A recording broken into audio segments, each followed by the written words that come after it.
Lady میکلیگن college سے ساندہ کلاں تک۔ جامع پاکستان کے بعد فضا ابھی ایسی باتوں سے بھوجل تھی جن سے مسلمانوں کے ناآسودہ سوالات، ان کی بے چارگی کی کہانیاں اور چھوڑے ہوئے گھروں کے نوسٹیلجیا کی خوشبو آتی تھی۔ کچھ لوگ بہادر تھے جو جملہ قربانیوں کو اس ملک کے قیام کے مقابلے میں ہیچ سمجھتے تھے۔ کچھ ایسے تھے جنہیں پچھلے گھر آبائی وطن، وہاں کے موسم، رہن سہن، دوست احباب بھولے نہ بھولتے تھے۔ وہ پاکستان میں رہتے ہوئے یہاں کی نعمتوں سے فیضیاب ہونے کے باوجود سدا بن پانی کے پودے کی طرح سسکتے رہتے۔ کچھ ایسے لوگ تھے جو ابھی بین چل رہے تھے، کبھی نئے وطن کی عافیت اور راحت کے شکر گزار ہوتے، کبھی پچھلی یادوں میں ڈوب کر گلہ گزار بن جاتے۔ کئی پشتوں سے اشفاق صاحب کا گھرانہ تعلیم یافتہ اور سیاست سے وابستہ رہا تھا۔ خاں صاحب کی بڑی بہن آپا فرحت نے جدوجہد پاکستان میں بڑا عملی حصہ لیا تھا، تقریریں کی تھیں، قائد-اعظم کے موقف کو، پاکستان کی اہمیت کو لوگوں تک پہنچانے میں ریڑھوں پر چڑھ چڑھ کر مخاطب کیا تھا، اور اس کے نتیجے میں جیل بھی بھگتی تھی۔ جب لوگ نعرے لگاتے پاکستان کا مطلب کیا، تو خاں صاحب ان کے ساتھ مل کر جواب دیتے لا الہ الا اللہ۔ پھر وہ مجمع کو دونوں ہاتھوں سے شانت کرتے اور اپنی تقریر کرتے جس میں ایک ہی بات پر زور ہوتا کہ پاکستان میں لوگ وسائل کے حصول کے لیے دیوانہ وار نہیں بھاگیں گے، چونکہ معاشرہ اسلامی اقدار پر قائم ہوگا، اس لیے انصاف کی بنیاد پر قائم کیا جائے گا، لیکن سب سے بڑی بات پاکستان میں یہ ہوگی کہ اس دیس میں سب کی عزت نفس محفوظ ہوگی۔ وہ ذلت جو ہندو اکثریت کے ہاتھوں مسلمان کا نصیب تھی، اب ایسی ذلت سے کوئی مسلمان دوچار نہیں ہوگا۔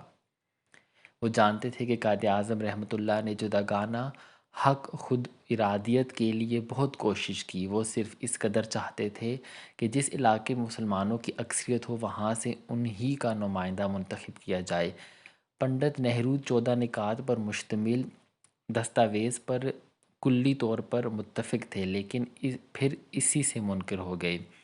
قائد اعظم نہ دھرنا مارتے تھے، نہ جھگڑا کرنے کے قائل تھے، نہ جیل جا کر وقت ضائع کرنے کے ہی شوقین تھے۔ انہیں آئینی جنگ کے جیتنے کا خیال رہتا۔ انہوں نے مسلمان اقلیت کو ایک نئے ملک کا سندیسہ دیا جس میں جا کر یہی اقلیت راتوں رات اکثریت میں بدل جائے گی۔ خاں صاحب پر قائد اعظم رحمۃ اللہ کی تعلیمات اور ترغیبات کا بڑا گہرا اثر پڑا تھا۔ انہوں نے زندگی بھر نہ کبھی دھرنا اختیار کیا، نہ بآواز بلند احتجاج کیا، نہ کبھی اپنے قلم کو مزاحمتی ادب کی طرف راغب کیا۔ وہ اپنے میں توانائی، تقویت، خود ارادیت اور لگن پیدا کرنے اور بڑی ثابت قدمی سے استقامت کے ساتھ منزل کی طرف چلتے رہتے۔ ان کا ہیرو گاندھی نہیں تھا۔ وہ کبھی کبھی سوال کرتے کہ محتمہ گاندھی تو فلسفہ عدم تشدد کے پیروکار تھے، ان کے چاہنے والوں نے سرکار انگلیشیا کی لاٹھیاں کھائیں، آنسو گیس کے ہاتھوں روئے، لیکن پلٹ کر ایک پتھر روڑا بھی ان مظالم توڑنے والوں پر نہیں پھینکا۔ پھر یہی ہندو جتنا جس کا اہنسا پر چارک مسلک تھا، مسلمانوں کے خون سے کیوں داغدار ہوا؟ ان کے ہاتھوں مسلمان خواتین کی عصمتیں کیوں داغدار ہوئیں؟ بہار کے مسلمانوں پر جب تشدد ہوا تو مہاتما گاندھی نے زبان کیوں نہ کھولی؟ وہ بہار کے مسلمانوں کی دلجوئی کے لیے کیوں نہ پہنچے؟ اس معاملے میں ان کا فلسفہ عدم تشدد کیوں خاموش رہا؟ پھر جب پنڈت جواہر لال نہرو اقوام متحدہ کی سیکیورٹی کونسل میں خود جا کر کشمیریوں کا حق ارادیت مان آئے تھے، تو پھر ہندوستان نے اس وعدے کا کیوں پاس نہ رکھا؟ شیخ عبداللہ جو میر جعفر کا جیتا جاگتا روپ دے کر اسے کشمیر پر مسلط کیوں کیا؟ کشمیریوں کی جنگ آزادی کو بغاوت کا نام دے کر اس پر فوج کشی کیوں کی؟ لارڈ ماؤنٹ بیٹن سے ساز باز کر کے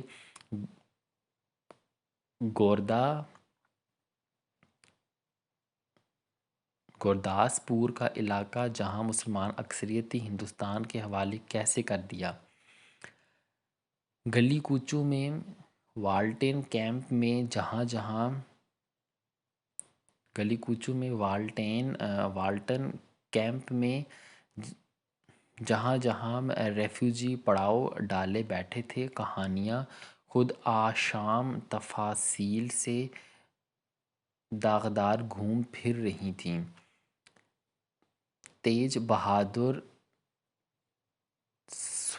سپرو، مظہر علی خاں، علی برادران، حسرت موہانی ابھی زندہ ہیرو تھے، لیکن اس آدرشی گفتگو کے ساتھ دنیاوی مسائل حل کرنے کی ضرورت بھی بہت اہم تھی۔ مقامی انصاف کی پرجوش مدد ناکافی تھی۔ لوگ مال غنیمت سمیٹنے، تالے توڑنے، گھروں پر ناجائز قبضہ جمانے کا شعار بھی اپنائے ہوئے تھے۔ روزگار کا کچھ ٹھیک نہ تھا، حکومت ابھی استوار نہ ہوئی تھی، روزمرہ کے مسائل، مادی ضرورتیں، صبح و شام کے مسائل بھولے نہ بھولتے۔ اسی فضا میں جو تضاد تھا، نیکی اور بدی کی جو آمیزش تھی، گندے اور صاف لہو کا بیک وقت دل میں رہنے سے جو آری ہر وقت لوگوں کے اندر چلتی تھی، اس سے خاں صاحب بھی متصنع نہ تھے۔ خاں صاحب کا خاندان لٹا پٹا پاکستان پہنچا۔ بابا جی اس چھوٹے سے قافلے کے سربراہ تھے۔ بابا جی کے 6 بیٹے اور 2 بیٹیاں ساتھ تھیں۔ بے سر و سامانی کا یہ عالم تھا کہ کسی کو معلوم نہ تھا کہ اتنے سارے لوگ کہاں سے کھائیں گے، کہاں سوئیں گے۔ ایسے میں یہ لوگ سارا الاؤ لشکر ماڈل ٹاؤن پہنچا۔ یہاں 96 ڈی ماڈل ٹاؤن میں اماں جی سردار بیگم کی بہن رشیدہ بیگم کے ساتھ رہتی تھیں۔ ان کے شوہر بھائی فیاض پولیس میں آئی جی تھے۔ ماسی رشیدہ کا رشتہ گو بہن کا تھا، لیکن ماسی رشیدہ ہمیشہ اماں جی کو اپنی ماں جائی سمجھتی تھیں۔ نانی اماں جو بابا جی کے قافلے کے ساتھ آئی تھیں، عجیب صابر شاکر عورت تھیں۔ انہوں نے کبھی زندگی سے کوئی توقعات وابستہ نہ کی تھیں۔ عین جوانی میں ان کا شوہر ایک گائے کو ساتھ لے کر کوئٹہ چلا گیا، لیکن انہوں نے کبھی شوہر کے خلاف زبان نہ کھولی۔ آپا فرخندہ کے شوہر ڈاکٹر ایوب احمد خان لندن میں تھے اور آپا جی نے کبھی نہ پوچھا تھا کہ ان کی واپسی کب ہوگی۔ بھائی ایوب FICS کرنے کی غرض سے لندن گئے تھے، لیکن وہاں سے وہ ہسپانیہ کی جنگ آزادی میں بھرتی ہو گئے، لیکن آپا فرخندہ نے کبھی کوئی سوال نہ اپنے سے نہ کسی سے پوچھا۔ آپا فرحت کے شوہر ڈاکٹر عبدالقادر ان دنوں ساہیوال میں تھے اور وہیں آپا فرحت بھی چلی گئیں۔ کچھ دیر تو اماں جی اپنے کنبے کے ساتھ ماڈل ٹاؤن میں رہیں، لیکن پھر انہیں پتہ چلا کہ موج دریا کے قریب مزنگ روڈ پر ایک ڈھنڈا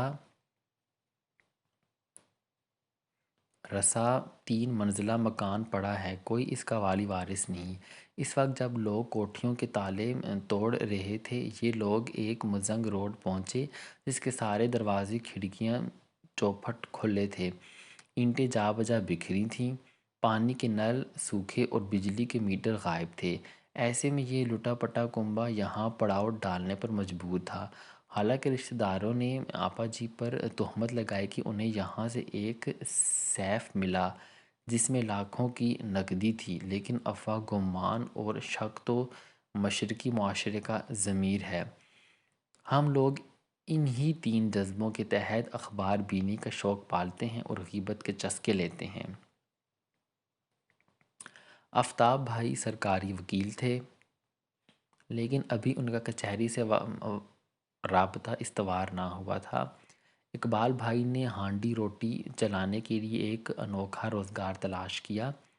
وہ بکر منڈی سے بکرا خریدتے، اسے اپنے مضبوط کاندھوں پر سوار کرتے، دن بھر اسے بیچنے کے لیے گاہک تلاش کرتے اور پھر جب بکرا بک جاتا تو پیسے اماں جی کی ہتھیلی پر لا کر رکھتے۔ ان کی اس ترکیب سے سب کو روٹی میسر آتی۔ بابا جی روز صبح انار گلی جاتے۔ یہاں بیلی رام کی دکان تھی۔ اس تاجر بچے نے بابا جی سے بہت ادھار لے رکھا تھا۔ بابا جی کی آرزو تھی کہ کچھ رقم انہیں مل جائے، لیکن دکان بند تھی اور ادھار ملنے کے کوئی آثار نہ تھے۔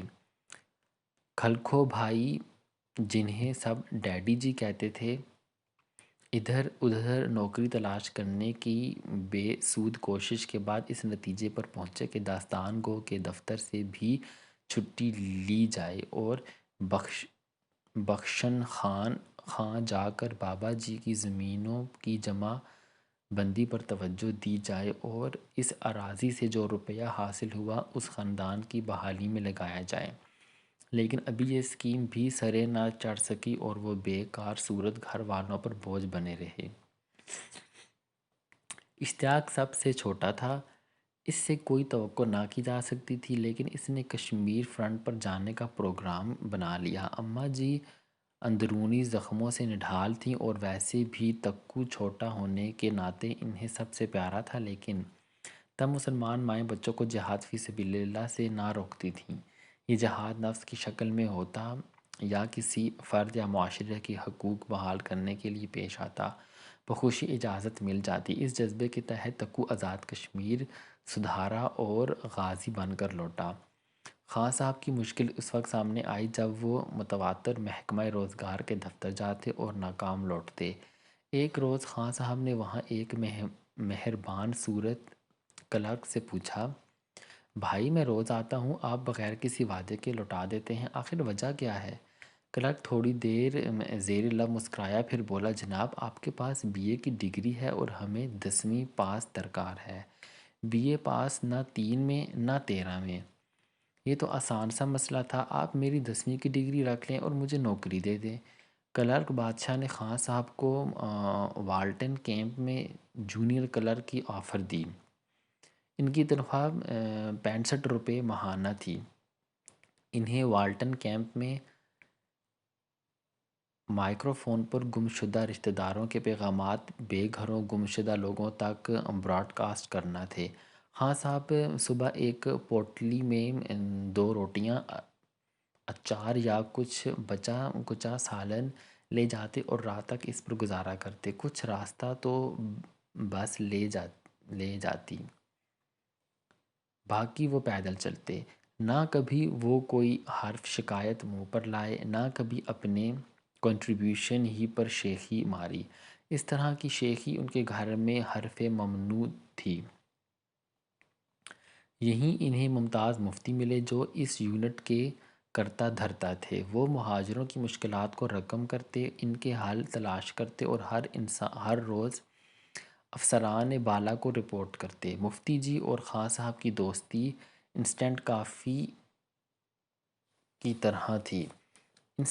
کی طرح تھی، فوراً تیار، فوراً استعمال کے قابل۔ دونوں ادیب تھے، دونوں لوگوں کے ہمدرد تھے، دونوں کی عادت تھی کہ توجہ کی سرچ لائٹ اپنے تک نہ آنے دیتے۔ میری والدہ، بھائی پرویز چھٹا اور میں گورداسپور سے ہجرت کر کے لاہور پہنچے تھے۔ ہمارے دل میں گورداسپور چھوڑنے کا بڑا قلق تھا، کیونکہ ہم اطمینان سے اس امید پر بیٹھے تھے کہ گورداسپور مسلم اکثریت کا علاقہ ہے، یہ تو یقیناً پاکستان کا حصہ بنے گا، لیکن سیاسی جھوٹ تو سیاست کا ناگزیر حصہ ہوا کرتے ہیں۔ اصل حقیقت برسوں بعد چھان پٹک کر سامنے آتی ہے جب اس سچ کا فائدہ کچھ نہیں ہوتا۔ گورداسپور میں ہمارا گھر اس سڑک پر واقع تھا جو پتن کی طرف جاتی تھی۔ اس گھر کا کالا پھاٹک عین سڑک پر کھلتا، پھر بائیں جانب چھوٹا سا کچن گارڈن تھا جس میں پودینہ، دھنیا، گاجریں، کھیرے اور 2-4 بوٹے بیریوں کے نظر آتے۔ دوسری طرف ایک لیٹرین اور اجاڑ صورت جگہ تھی جس کی دیکھ ریکھ کے لیے کسی کے پاس وقت نہ تھا۔ دونوں باغیچوں میں لمبا راستہ، آگے چل کر ایک ڈیوڑی میں کھلتا، جس کے آگے پھر پھاٹک تھا اور اس کے دائیں بائیں 2 کمرے تھے۔ ایک کمرہ تو ملازموں کے لیے مختص تھا، دائیں جانب مہمان خانہ تصور کیا جاتا۔ اس کے بعد ایک کھلا صحن تھا جس میں بائیں ہاتھ باورچی خانہ تھا، جس میں ہمارا خانسامہ چراغ دین کام کرتا تھا۔ وہ عادتاً کام چور اور ویسے بھی چور تھا۔ تمام مراعات ملنے کے باوجود وہ ہیرا پھیری سے باز نہ آتا۔ ایک روز جب اسے میری امی نے رنگے ہاتھوں پکڑ لیا تو وہ طیش میں آ کر بولے، چراغ، میں بیوہ ہوں، میں نے بڑی مشکل سے بچے پالے ہیں، میری دعا تو پتہ نہیں لگتی ہے کہ نہیں، لیکن میری بد دعا تمہیں ضرور لگے گی۔ جب ہم لیڈی میکلیگن میں مقیم تھے تو ایک دن میری والدہ کو چراغ مانگتا ہوا انارکلی میں ملا۔ میری والدہ کو پہچان کر بولا، بی بی جی، یہ میری آنکھیں نہیں گئیں، آپ کی بد دعا لگی ہے، دیکھتی ہیں۔ میری امی کئی دن پشمان صورت پھرتی رہیں، لیکن یہ بھی نیک لوگوں کے عمل کا ایک خاص منفی قسم کا اجر ہے۔ تو میں آپ کو گورداس پور کے گھر کے متعلق بتا رہی تھی۔ باورچی خانے اور صحن کے عین سامنے 3 بڑے کشادہ کمرے غسل خانوں سمیت بنے تھے۔ ایک میں میری والدہ اور میں رہتے تھے اور دوسرے کمرے میں میرا بھائی ریزی رہا کرتا تھا۔ لاہور میں جب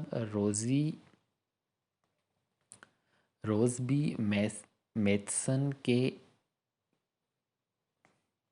ایک کورس کا پرچہ تھا، کنیرڈ کالج کے پچھواڑے آگ لگ گئی۔ ممتحن اعلیٰ نے ساری لڑکیوں سے پرچے اکٹھے کیے، ہمیں ایف سی کالج پہنچایا اور وہیں ہم کنیرڈ کی لڑکیوں نے باقی پرچے دیے۔ امتحان دے کر میں ریزی افراتفری میں گورداس پور پہنچے۔ امی انسپیکٹرس آف اسکول تھیں، لیکن حالات کے پیش نظر انہوں نے کچھ دیر کے لیے دورے منسوخ کر دیے تھے۔ گورداس پور ہندوستان کا حصہ بن گیا۔ ہندو اکثریت کو کشمیر تک راہداری مل گئی۔ گورداس پور کی مسلم آبادی جان بچاتی گردہ در گردہ پتن کی طرف جانے لگی۔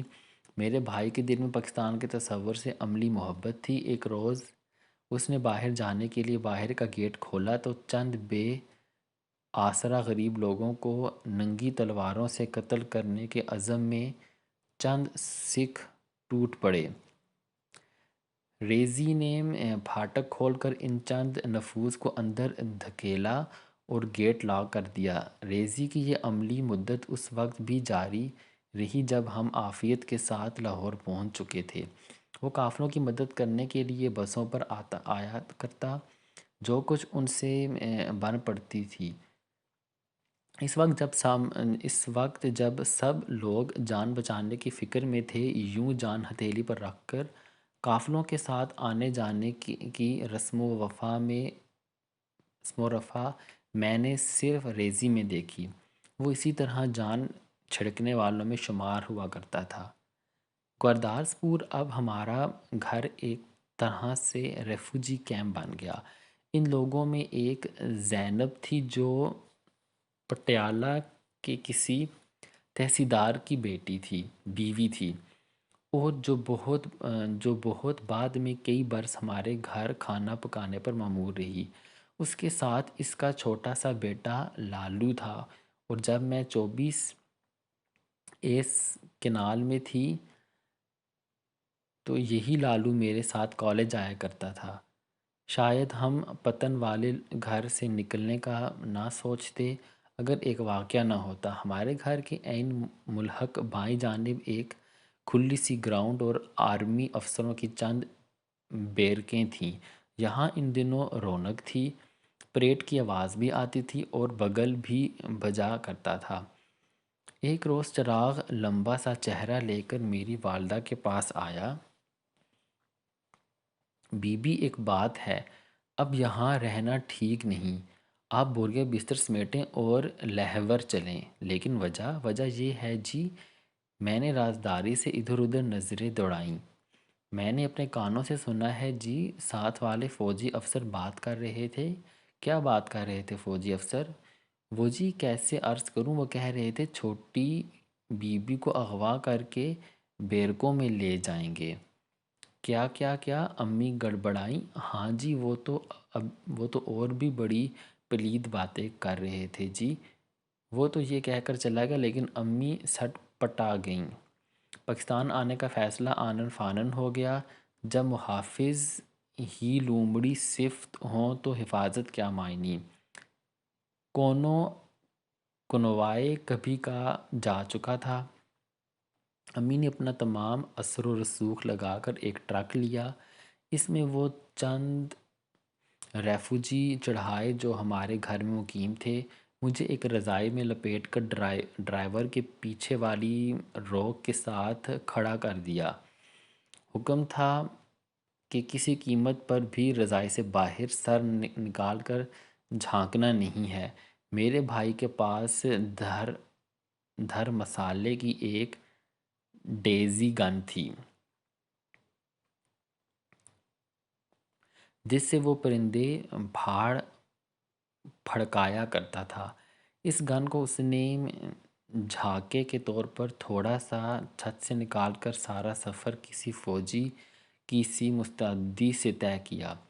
2-4 مرتبہ ٹرک کو راستے میں روکا گیا، لیکن آفت گزری اور بالآخر یونیورسٹی کیمپس پہنچے۔ یہاں یونیورسٹی بند تھی۔ ہم نے یونیورسٹی کی سیڑھیوں پر بیٹھ کر روٹی کے ساتھ کریلوں کا اچار کھایا، جو چراغ کی عقلمندی سے ساتھ چلا آیا تھا۔ لاہور شہر ہمارے لیے اجنبی تھا، اس لیے ہماری والدہ نے اپنی بہن فیروزہ خالہ کے گھر کو تلاش کیا۔ وہ لٹے پٹے لاہور کی مین فیروز پور روڈ پر رہتی تھیں۔ یہ گھر مسز گیلانی کا تھا، جو سکول میں پوٹا ماچھا خالہ فیروزہ کے نیچے پڑھاتی تھیں۔ ہم ان کے گھر پہنچے۔ کچھ ہی دن گزرے تھے کہ میری والدہ کو لیڈی میکلیگن کالج کی پرنسپل بنا دیا گیا۔ یہ کالج اساتذہ تیار کرنے کی درسگاہ تھی۔ یہاں جے وی اور بی ٹی کی سندیں حاصل کر کے لڑکیاں پڑھانے کے قابل ہو جاتیں۔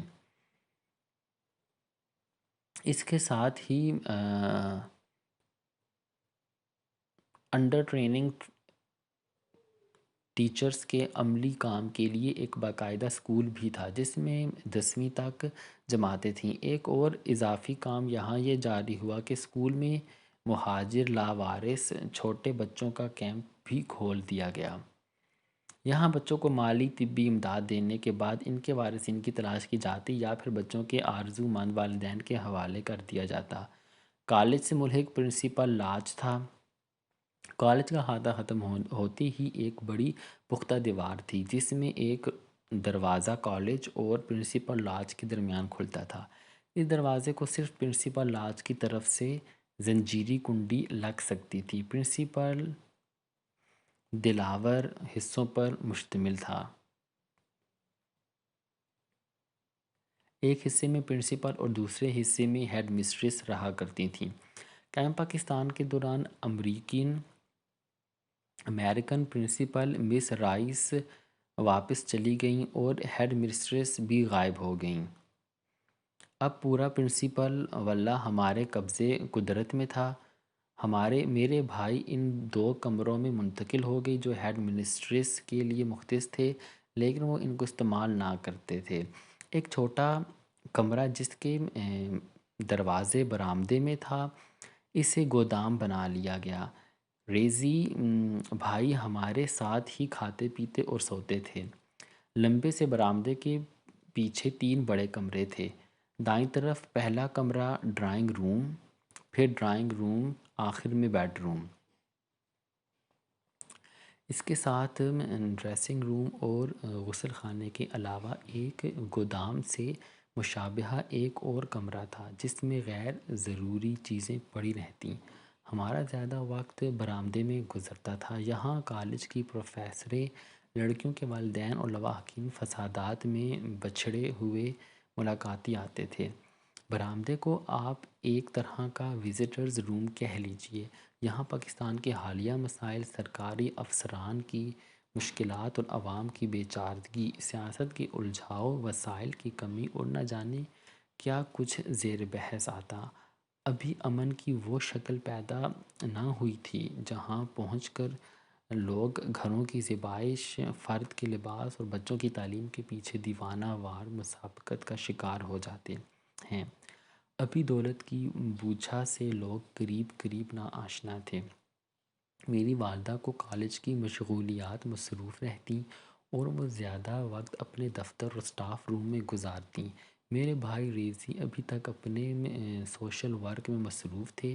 وہ کبھی امرتسر سے مہاجروں کے کنوائے لاتے، کبھی جان ہتھیلی پر رکھ کر جلندھر اور لدھیانہ کی طرف سے آنے والی لاوارث سی بسوں کے ساتھ ہوتے۔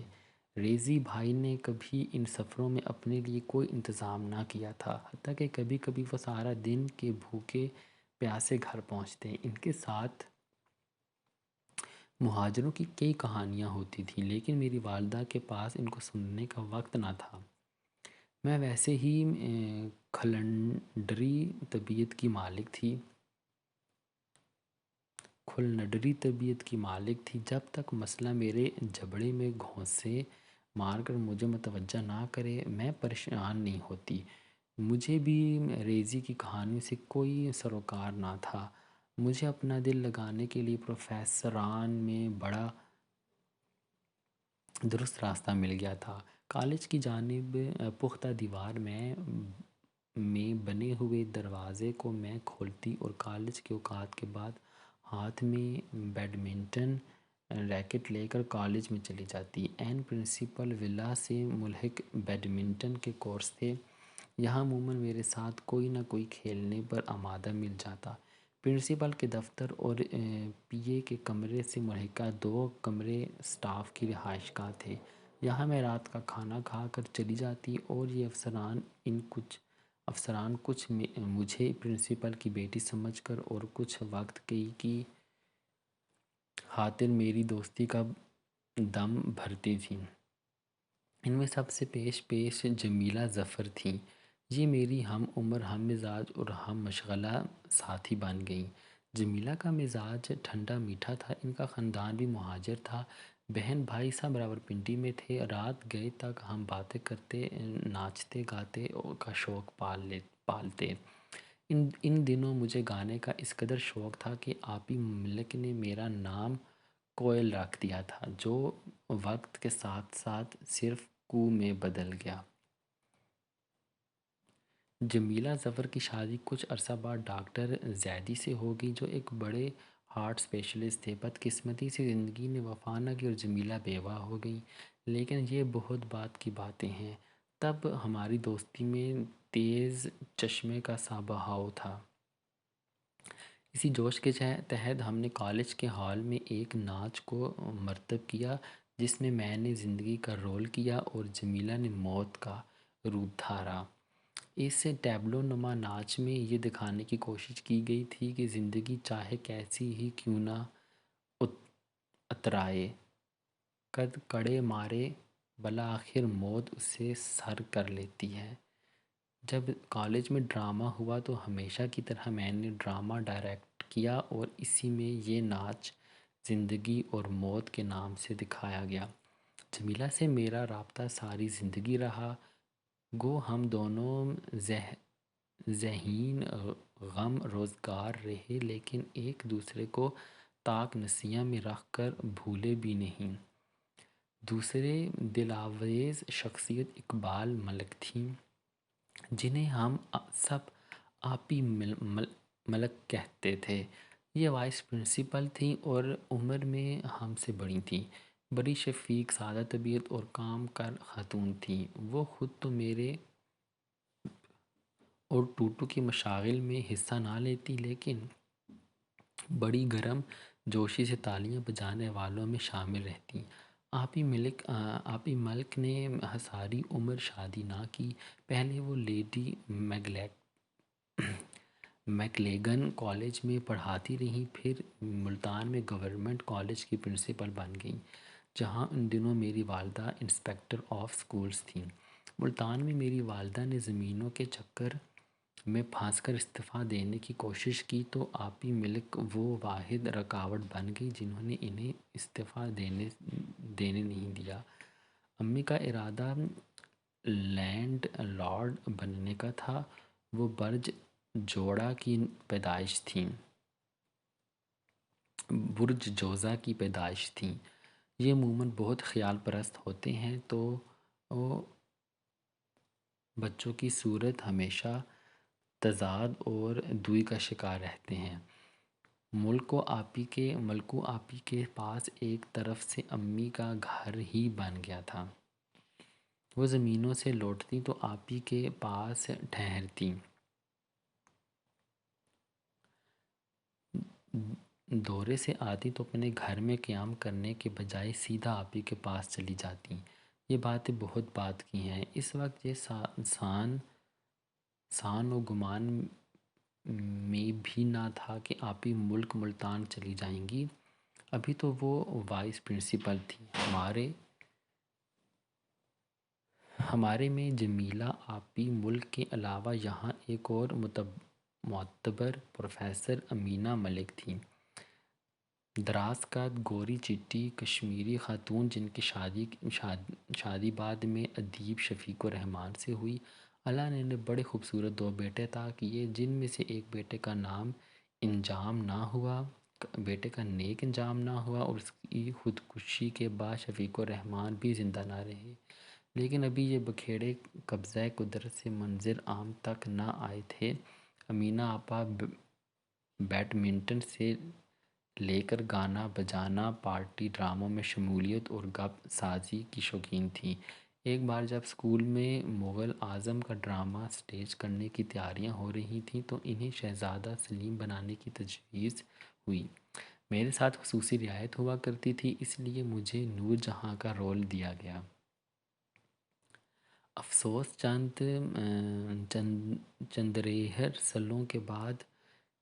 چند ریہرسل کے بعد یہ ڈرامہ پتہ نہیں کیوں بغیر سٹیج کیے ڈراپ سین کو پہنچ گیا، لیکن عجیب بات تھی کہ ہمارا گروپ ملال آشنا نہیں تھا۔ جو ہو گیا وہ بھی ٹھیک، جو نہ ہو سکا وہ بھی قابل قبول۔ اس گروپ میں ایک شخصیت انور کی بھی تھی۔ انور آرٹ کی پروفیسر تھیں اور ان کے والد سے میری والدہ کی جان پہچان تھی۔ انور رشید کے والد ملتان کے ڈی سی تھے۔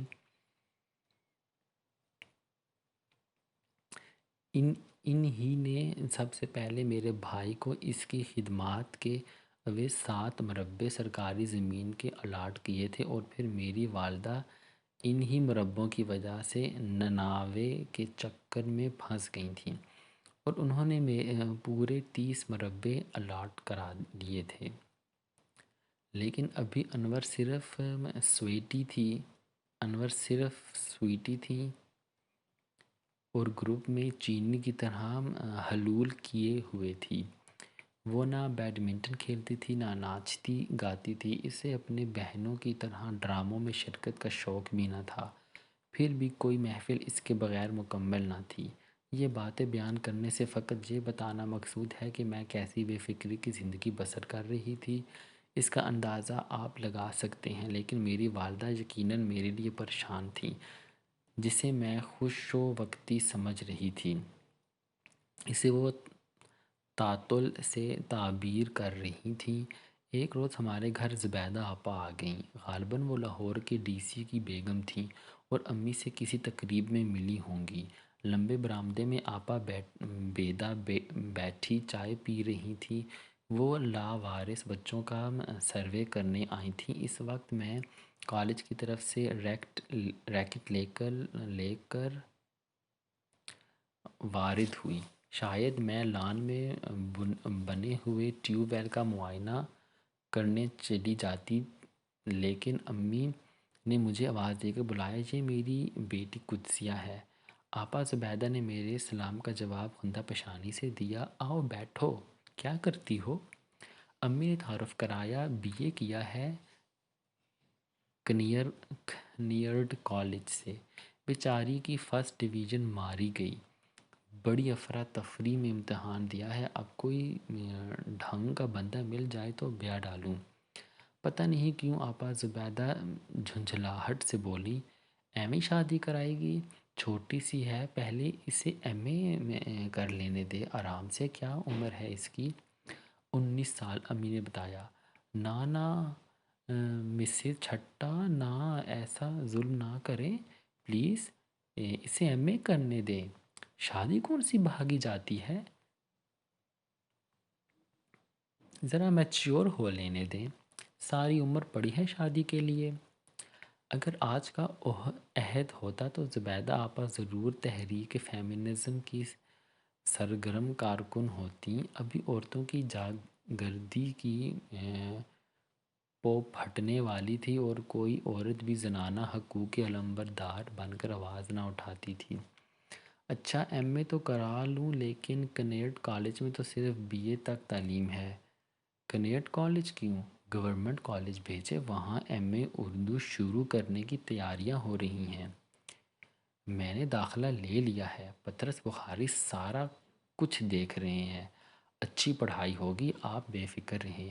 امی کچھ متذبذب ہو کر بولیں، لیکن جب یہ کنیڈ میں پڑھتی تھی تو اس کے ریاضیات کے پروفیسر سرداری لال کہا کرتے تھے کہ اسے ایم اے میتھمیٹکس کرنا چاہیے۔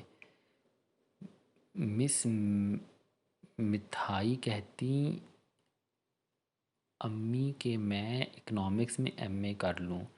میں نے اضافہ کیا، چلو جی اس بات کو جانے دیں مسز چھٹا، وہ پاکستان سے پہلے کی باتیں ہیں، اب تو اردو قومی زبان ہے، پاکستان حقیقت ہے، ہم نے انگریز اور ہندو کی غلامی سے آزادی حاصل کی ہے، اب تو خود بڑی ایجوکیشنسٹ ہیں، محب الوطن ہیں، مہاجروں کی خدمت کرتی ہیں، آپ کو تو پتہ ہی ہے کہ اردو کے بغیر پاکستان کی شناخت ممکن نہیں، وطن کا تصور اردو سے علیحدہ نہیں کیا جا سکتا۔ اگر ہم نے سندھ میں سندھی، بلوچستان میں بلوچی، پنجاب میں پنجابی اور صوبہ سرحد میں پشتو کو اولین جگہ دی تو ہماری شناخت بھی اتنے ہی حصوں میں بڑھ جائے گی۔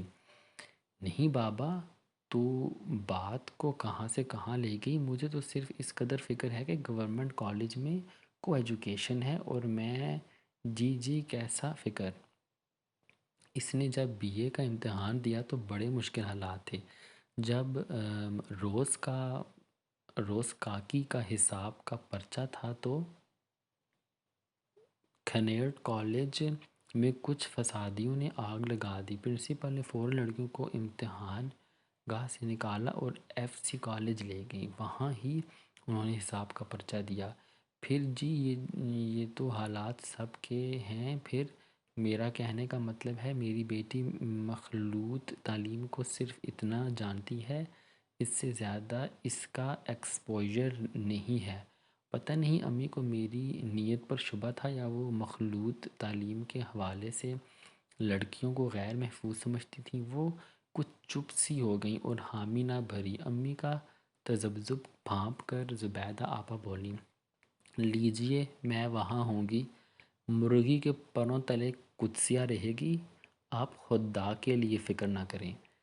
ریزی نے مزاحمت کی کیونکہ وہ خود ان دنوں گورنمنٹ کالج میں ایف ایس سی کر رہا تھا، لیکن امی نے اس کی پرواہ نہ کی۔ دوسری مزاحمت بابو محمد یعقوب کی طرف سے آئی۔ بابو محمد یعقوب ان دنوں لیڈی میکلیگن کالج میں ہیڈ کلرک تھے۔ پی اے کا لفظ تو ابھی ایجاد نہ ہوا تھا، لیکن یوں سمجھیے کہ وہی صاحب کی تاریں کھینچنے والے اور اسے پتلی کی طرح نچانے والی طاقت تھے۔ ایک اچھے ایگزیکٹو کے لیے ایک قابل پی اے نہایت اہم ہوتا ہے، اگر وہ آئین اور اصولوں کو زبانی کوٹ کر سکتا ہے۔ بابو محمد یعقوب جالندھر میں ہماری زمینوں کی دیکھ ریکھ کرتے تھے۔ جب 1936 میں میری والدہ جالندھر سے تبدیل ہو کر ادھر مسالہ گئیں تو ان کے پاس جالندھر شہر میں کچھ زمین تھی جس پر سروبیری، رس بیری اور دیگر پھلوں اور سبزیوں کی کاشت ہوتی تھی۔ بابو محمد یعقوب جالندھر کے اسکول میں بھی امی کے ہیڈ کلرک تھے، ساتھ ہی ساتھ وہ اپنی زمینیں اور ہماری زمینوں کی دیکھ ریکھ بھی کرتے تھے۔ اب لیڈی میکلیگن میں بابو جی محمد اثر نوامی کے ہیڈ کلرک بن گئے۔ یہی بابو جی بہت بعد میں چشتیہ مسلک کے پیر بن گئے۔ ان کے دربار پر قوالی ہوتی تھی، لوگ نذرانے پیش کرتے تھے اور وہ اپنے مریدوں سے کہا کرتے تھے، بھائی رجوع کرو، سب جواب مل جائیں گے، جب شکوک رفع ہو جائیں گے، تم صرف رجوع کرو۔ سنت نگر میں جہاں ان کا ڈیرا بن گیا بڑی محفلیں ہوئیں، لیکن امی، ریزی اور میں نے کبھی رجوع نہیں کیا۔ ہمارے لیے وہ ہمیشہ بابو جی رہے۔ امی جی کے شفیق ہیڈ کلرک جب انہیں پتہ چلا کہ میں ایم اے اردو کرنے گورنمنٹ کالج جانا چاہتی ہوں تو انہوں نے چند رجسٹر اٹھائے، امی کے دفتر کی چک اٹھائی اور میں آئی کم ان پلیز کہے بغیر اندر داخل ہوئے۔ جی ایک عرض کرنا تھی اگر آپ کے پاس وقت ہو۔ جی بابو جی، ویسے تو جی مجھے دخل دینے کی کوئی ضرورت نہیں، لیکن میں چھوٹی بی بی کو تب سے جانتا ہوں جب میں دھرمسالے آیا کرتا تھا۔ وہ بہت بھولی روح ہیں، ایسی روحوں کی نگرانی کرنا پڑتی ہے۔ بابو جی میں نے ایسی تربیت کی ہے کہ وہ بھٹک نہیں سکتی۔ اب سامنے ایک افسر بول رہا تھا۔ بابو جی کچھ گھبرا گئے۔ کچھ لیجئے، آپ بہتر سمجھتی ہیں، لیکن مخلوط تعلیم میں بیٹی کو بھیجنا میرا خیال ہے کہ عقل مندی نہیں ہے۔ امی نے پتہ نہیں اندر کیا محسوس کیا، لیکن معاملے کو ڈسمس کر دیا اور تنخواہوں کے کاغذ سائن کرنے میں مشغول ہو گئیں۔ گورنمنٹ کالج میں داخلے کے بعد امی کو ڈاکٹر شیخ عنایت اللہ نے بھی منایا۔ وہ گورنمنٹ کالج میں پڑھاتے تھے، عربی کے اسکالر تھے اور اردو ایم اے کے پہلے بیچ میں عربی کی کلاس ان کی ہی ذمہ داری تھی۔ ایک روزہ وہ بی ٹی کی کلاس کو لیکچر دینے آئے تو بڑے حال میں لیکچر کے بعد باتوں میں امی نے ان سے ایم اے اردو کا ذکر کیا۔ آپا جی آپ سوچ رہی ہیں فوراً قدسیہ کو داخل کرائیں، وقت بدل گیا ہے، اب لڑکیوں کا وقت بھی قیمتی ہے، پاکستان کو تعلیم یافتہ عورتوں کی ضرورت ہے، لیکن میں اس کی شادی کرنا چاہتی ہوں۔ ذرا سوچیں، اگر آپ تعلیم یافتہ نہ ہوتی تو آج اپنے کے بعد بچوں کو لے کر کس کے پاس جاتی؟ تعلیم تو جتنی ہو کم ہے، آپ کی خاطر تو چین بھی جانا پڑے تو حکم سمجھ کے جانا چاہیے۔ فیصلہ بڑی آسانی سے ہو گیا۔ ہمارے گھر میں فیصلے عورتوں کے ہاتھ میں تھے۔ اس مایا مچھندر میں ریزی اور بابو جی کی آواز ڈوب گئی۔ امی جی نے پرنسپل کرامت صاحب کو فون کیا اور میں کالج پہنچ گئی۔ کچھ باتیں گویا مقدر کا حصہ ہوتی ہیں۔ مجھے گورنمنٹ کالج میں اشفاق احمد سے ملنا تھا۔ میرے مستقبل کا تعین، وقت، امکانات سب اس بات میں پوشیدہ تھے کہ میں گورنمنٹ کالج پہنچوں۔ اس مقام پر پہنچنے کے لیے مجھے بی اے کرایا گیا۔ حالانکہ 1947 میں جب پاکستان معرض وجود میں آیا حالات دگرگوں تھے۔ جس روز میرا ریاضیات کا پرچہ تھا، کنیرڈ کالج کے اس بلاک میں جو لب سڑک تھا، آگ لگ گئی۔ اصولاً تو کالج بند ہونا چاہیے تھا، لیکن مجھے ایم اے کرنا تھا، مجھے خان صاحب سے ایک مقررہ مقام پر ملنا تھا، اس لیے بی اے کا پرچہ دینا پڑا۔ اس وقت کالج کی پرنسپل مس میکنائر تھیں۔ تقریباً 6 فٹ اونچی، لمبی، سخت قسم کی منظم خاتون نے بی اے کی لڑکیوں کو کمرہ امتحان سے نکالا، کالج بس میں سوار کیا، خود ڈرائیور کے ساتھ والی سیٹ پر بیٹھی اور سیدھی ایف سی کالج پہنچی۔ یہاں لڑکے بی اے کے پرچے دے رہے تھے۔ انہوں نے ممتحن سے ساز باز کی، ہمیں بٹھایا اور خود بکریوں کا رکھوالا بن کر کمرہ امتحان میں بیٹھ گئیں۔ مخلوط تعلیم کا یہ پہلا منظر میری نگاہ نے دیکھا۔ ادھر اشفاق صاحب کو گویا حکم ملا کہ وہ ایم اے اردو کر لیں۔ وہ اس وقت تک منشی فاضل کر چکے تھے۔ مکتبہ جدید سے ان کی کتاب ایک محبت سو افسانے چھپ رہی تھی اور انہیں ہرگز ایم اے اردو کرنے کی ضرورت نہ تھی۔ وہ حب الوطنی کے سلسلے میں بڑی پرجوش تقاریر کر چکے تھے اور جانتے تھے کہ تبدیلی زندگی کا اہم حصہ ضرور ہے، لیکن ساتھ ہی جانتے تھے وفاداری شرط استواری اصل ایمان ہے۔ مرے بت خانے میں تو کعبے میں گاڈرو برہمن کو۔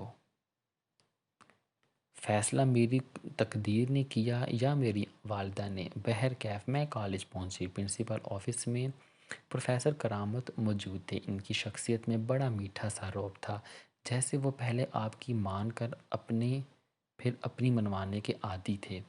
کیا میں پاکستان کے بعد تعلیم ایک بڑے انقلابی دور سے گزر رہی تھی۔ مسائل انگنت تھے، وسائل کی کمی تھی، بھانت بھانت کے لوگ اپنے ذاتی مسائل میں الجھ کر اپنے آپ کو مظلوم سمجھنے میں مصروف تھے۔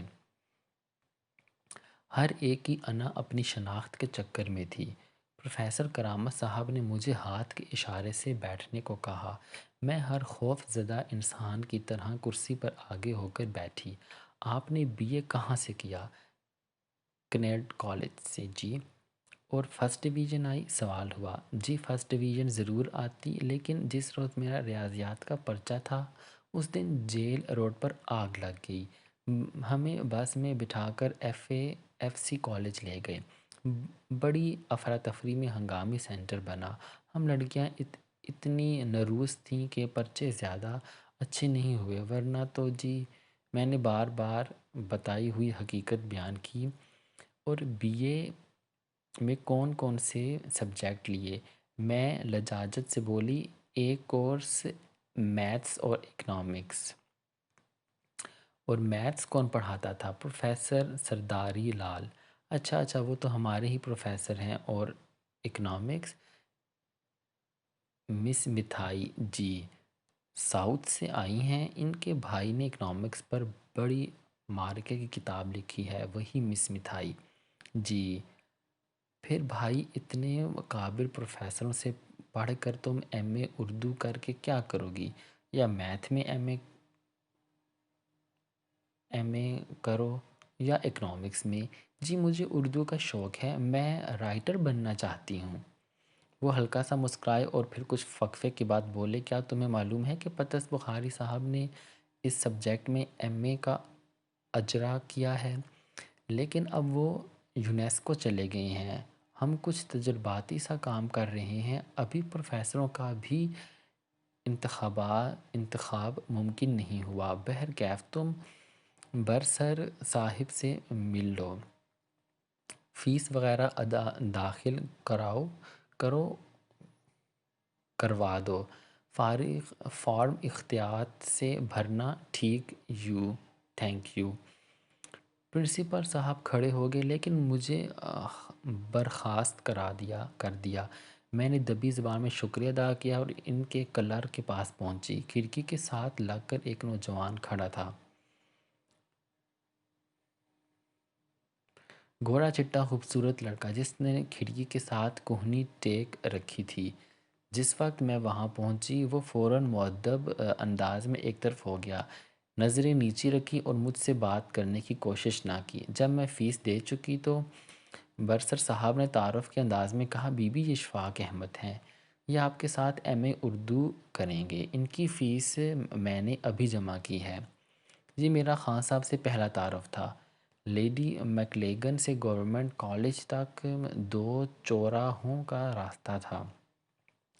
پہلے سیکریٹریٹ کو جانے والا چوک تھا، اس کے بعد وہ چوک جس پر بھینگیوں کی توپ نصب تھی۔ اگر مال روڈ کی طرف رخ کر کے دیکھیں تو دائیں ہاتھ وہ عمارت آتی جو بعد میں NCA کی درسگاہ بنی، اور یہی لاہور کا مشہور میوزیم تھا۔ بھینگوں کی توپ کے دائیں ہاتھ ایک اور چوک آتا جو انارکلی بازار کا سنگم تھا۔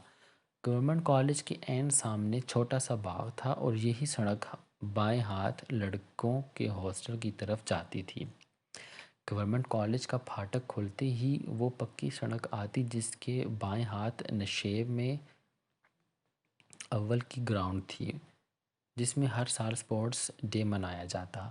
لڑکیوں کا چاٹی ریس میں حصہ لینا ایک بڑا پرلطف ایونٹ تھا۔ اول سے دوسری جانب سائیکالوجی ڈپارٹمنٹ تھا۔ پھر یہ سڑک ذرا سی چڑھائی چڑھ کر پرنسپل آفس تک پہنچتی۔ پرنسپل صاحب کی کار پورج میں کھڑی نظر آتی تو طالب علم خاموشی سے گزرتے، ورنہ ہنسنا، بولنا، فکریں کسنا، آوازیں دینا تو اس عمر کا خاصہ ہے۔ پرنسپل کے دفتر کے ساتھ ہی بائیں طرف ایک چھوٹا سا لان تھا، اور اس کے عین سامنے بھی کھلی جگہ تھی جس پر بعد میں اوپن ایئر تھیٹر تعمیر کیا گیا۔ اس لان سے ملحق سوئمنگ پول تھا جس میں سپورٹس کے دنوں میں بڑی جوش و خروش کی ریسیں ہوتیں۔ ففتھ ایئر کے آخر میں جب سوئمنگ ایونٹس ہوتے تو اس میں ایک ریس اپنی نوعیت کی اختراع تھی۔ ایک لڑکی سوئی دھاگے پکڑ کر ٹینک کے آخری سرے پر بیٹھتی اور فری سٹائل میں تیرنے والے اس تک پہنچتا۔ لڑکی سوئی میں دھاگا پروک کر کنٹیسٹنٹ کو پکڑاتی اور وہ واپس لے جا کر ریفری کو پکڑاتا۔ اگر سوئی سے دھاگا نکل جاتا تو اس کے ان دنوں جب ہمارا ففتھ ایئر ختم ہوا تو ریزی بھائی کا دوست بھی کالج میں پڑھتا تھا۔ اس کے ساتھ ہمارے گودارسپور سے مراسم چلے آتے تھے۔ میں نے اس کے ساتھ مل کر اس ریس میں شرکت کی اور ریاض فرسٹ آیا۔ لیڈی میکلیگن سے دو راستے گورنمنٹ کالج کو جاتے تھے۔ ایک راستہ تو میں نے اوپر بیان کر چکی ہوں، دوسرا راستہ پرنسپل لاج کے سامنے سے گزر کر باہر نکلتا تھا۔ سامنے بہت بڑی گراؤنڈ تھی جس میں ہر سال انٹر کالجیٹ مقابلے ہوتے تھے اور بڑی بڑی ٹرافیاں لڑکیوں کو ملتی تھیں۔ حسن اتفاق سے 2 مرتبہ ان کھیلوں کی اناؤنسمنٹ کرنے کا مجھے موقع ملا۔ لطف کی بات یہ ہے کہ میں اناؤنسمنٹ کرنے سے پہلے عموماً اشعار پڑھ کر ناظرین کی توجہ حاصل کرنے میں کامیاب ہو جاتی تھی۔ مجھے یہ تو معلوم نہ تھا کہ ماسٹر آف سیریمنی کو کیا کرنا چاہیے، چونکہ MA کی وجہ سے اشعار سے واقفیت تھی، اس لیے میں نے از خود یہ طریقہ رائج کر لیا تھا۔ اس گراؤنڈ میں ملحقین خواتین کے لیے سوئمنگ ٹینک تھا، اور اس کے بعد سڑک پار کر کے MA کالج کی بلڈنگ آتی تھی۔ میں نے اس ٹینک کا بھی فائدہ اٹھایا اور سوئمنگ سیکھی اور بالآخر مقابلے میں حصہ لے کر فرسٹ آئی اور کلر ورلڈ بنی۔ میں نے آپ کے لیے بساط بھر اپنی رہائش گاہ کی تفاصیل بیان کر دی ہیں۔ میری والدہ مجھے اس محاصرے سے نکال کر سڑکوں کے حوالے نہیں کرنا چاہتی تھی، لیکن فیصلہ ہو جانے کے بعد انہوں نے ایک لفظ منہ سے نہ نکالا۔ جب ہم دھرمسالہ میں تھے تو 10ویں کرنے کے بعد مجھے تعلیم حاصل کرنے کے لیے یا تو بوائز کالج بھیجنا پڑتا یا پھر لاہور میں داخلہ لینے کی ضرورت پیش آتی، لیکن میری والدہ مخلوط تعلیم کے حق میں نہ تھیں۔ انہوں نے چند معتبر لوگوں سے مل کر ایک چھوٹا سا پرائیویٹ کالج لوئر بازار میں کھول دیا۔ یہاں پر وہ تمام لڑکیاں داخل ہوگی جو لاہور جانے سے معذور تھیں۔ یہاں ہی موسیٰ کو چپڑاسی کی نوکری دی گئی۔ تبت النسل خاموش طبع فریحی مائل درمیانے قد کا موسیٰ عموماً بے رنگ سے کپڑے پہنتا تھا۔ عجیب اتفاق ہے کہ موسیٰ نے امی کو تلاش کر لیا اور لیڈی میکلیگن آ پہنچا۔ اسے فوراً چپڑاسی کی نوکری مل گئی اور اس کو مجھے کالج لانے کے لیے جانے کی ڈیوٹی دے دی گئی۔ موسیٰ نے کبھی میرا نام نہ لیا، ہمیشہ بی بی جی کہہ کر بستہ پکڑ لیتا، ہولے ہولے ایک دو قدم پیچھے چلتا، لیکن جب ہم پرنسپل کرامت کے دفتر کے قریب پہنچے تو یکدم موسیٰ میرے آگے آگے چلنے لگتا۔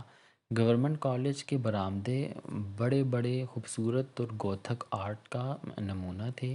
ایسے ہی ایک لمبا سا برآمدہ اردو کلاس کے سامنے بھی تھا۔ یہاں پہنچ کر عموماً موسیٰ کمرے کا دروازہ کھول کر ایک طرف ہٹ جاتا اور جب میں اندر داخل ہوتی تو دروازہ بند کر کے غائب ہو جاتا۔ اس کے بعد اول کے گرد بنی ہوئی سڑک پر ہمیشہ ایک ہی بینچ پر بیٹھتا جو پرنسپل کے دفتر سے ذرا سی دور تھی۔ جس روز پہلے دن میں ایم اے اردو کی کلاس میں داخل ہوئی میں تھوڑی سی نروس تھی۔ ہر نئی چیز عموماً ہیبت کا باعث بن جاتی ہے۔ کلاس کے کمرے میں ایک لمبی مستطیل میز بچھی تھی۔ اس کی لمبائی کے دونوں رخ پر کرسیاں تھیں۔ میز سے تقریباً 4 سیڑھیاں اونچا ایک ڈائس تھا جس پر ایک روسٹرم اور دیوار کے سامنے لمبا سا بلیک بورڈ ٹنگا تھا۔ اس بلیک بورڈ پر عموماً عربی، فارسی اور انگلش لکھی نظر آتی تھی، بہت کم اردو کے الفاظ لکھے جاتے۔ پہلے دن کمرے میں کوئی پروفیسر موجود نہ تھا۔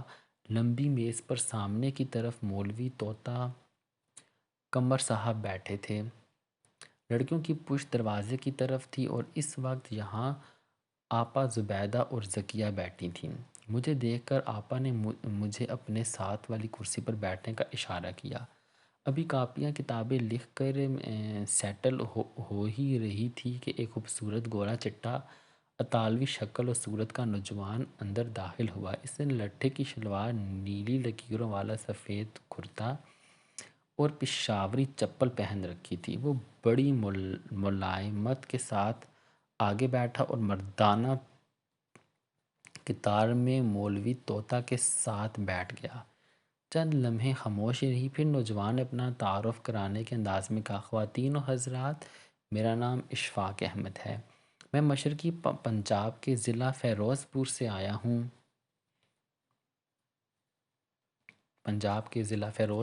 آیا ہوں۔ ہمارے قصباتی شہر کا نام مختصر ہے۔ میرے والد وہاں ڈنگر ڈاکٹر تھے، پھر رفتہ رفتہ حیوان ناطق کا علاج بھی کرنے لگے۔ ہم 8 بہن بھائی ہیں اور اس وقت میں موج دریا کے بالمقابل ایک مزنگ روڈ میں رہتا ہوں۔ میرے پاس ایک سائیکل ہے جس پر میں اس وقت آیا ہوں۔ یہ کہہ کر اشفاق احمد نے کلاس کے لڑکے لڑکیوں پر نظر دوڑائی۔ سب خاموش تھے۔ ابھی اورینٹیشن کی کلاسوں کا رواج نہ تھا۔ لوگ اپنا تعارف حدودار با ہسٹری بتاتے ہوئے شرماتے تھے۔ صرف اشفاق احمد نے سب کی سہولت کو مد نظر رکھ کر اپنا آپ تھالی میں رکھ کر پیش کر دیا۔ آپا زبیدہ اور موسیٰ طوطا نے غالباً اسے شوخی سمجھا۔ ذکیہ جو بلند شہر سے آئی تھی اشفاق احمد جیسے صاحب حسن و حلال سے متاثر ہو گئی۔ مجھے تو ویسے ہی متاثر ہوتے دیر نہیں لگتی، لیکن میرے انداز میں تھوڑا سا رد عمل پیدا ہوا۔ میں نے دل میں سوچا کہ مقابلہ سخت صحیح، لیکن میں محنت کروں گی اور بالآخر ضرور جیت جاؤں گی۔ سب سے پہلے غلام محی الدین کمرے میں آئے۔ انہوں نے اپنا تعارف آتے ہی انگریزی میں کرایا۔ بلیک بورڈ صاف کر کے کیپٹل لیٹرز میں اپنا نام لکھا، پھر روسٹرم پر آئے اور اپنا تعارف جاری رکھا۔ کچھ دیر انگریزی میں بولنے کے بعد وہ اردو میں جاری ہو گئے۔ ان کا لب و لہجہ اس بات کا غماز نہ تھا کہ ان کی اردو اکتسابی ہے۔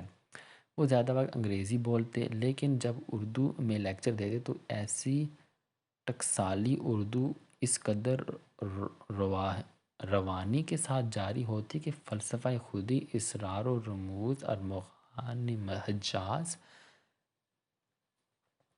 سہل ممتنع بن جاتی، سمجھنے میں کچھ دشواری نہ ہوتی۔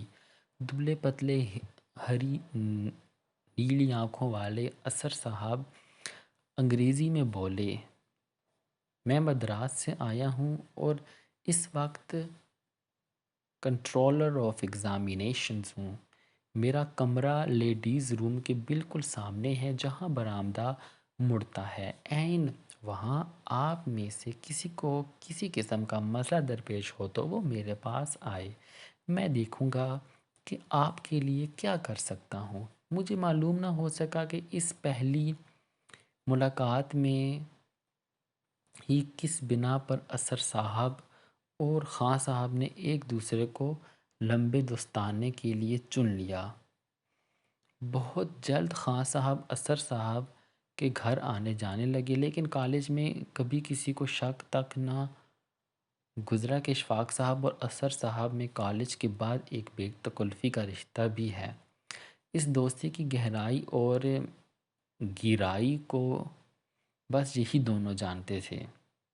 اثر صاحب مدارس میں ڈپٹی کمشنرز تھے، لیکن مہاجرین کے یہاں آ گئے اور ڈپٹی کمشنری کا رعب کبھی نہ جھاڑا۔ صرف میں انہیں ڈپٹی صاحب بلاتی تھی اور بلاتی رہی۔ وہ بیڈرن روڈ کے عقب میں لکشمی مینشن کی ایک نچلی منزل میں اپنی اہلیہ آپا ممتاز کے ساتھ رہتے تھے۔ کالج کے اوقات کے بعد وہ سول اینڈ ملٹری گزٹ کے لیے کالم لکھتے، رفتہ رفتہ اسی اخبار کے ایڈیٹر ہو گئے۔ خان صاحب بھی وہاں پہنچ جاتے۔ اکثر صاحب آئی سی ایس تھے، لیکن ان میں وہ شیخی خوبو نہ تھی جو عموماً اس کلاس میں ہوتی ہے۔ اثر صاحب کو اقبال اور پاکستان کی محبت کھینچ لائی تھی۔ پاکستان آ کر ڈپٹی صاحب نے بڑی طوفانی زندگی گزاری۔ ان کے بچے جاوید، کمال، سعیدہ، تہمینہ اور سلمیٰ اپنے اپنے مقام پر نگینے تھے، لیکن اثر صاحب میں عورتوں کے لیے بڑی کشش تھی۔ ایک امیر گبیر بیگم ان پر لٹو ہو گئیں اور دوسری شادی پر آمادہ کر لیا۔ ممتاز آپا کا کمال ہے کہ انہوں نے کبھی اف تک نہ کی، اور بیگم صاحبہ جب گھر کے اوپر والے پورشن منتقل ہو گئیں تو بھی خاموش رہیں۔ سعیدہ ٹیلی ویژن کی بڑی آرٹسٹ بنی۔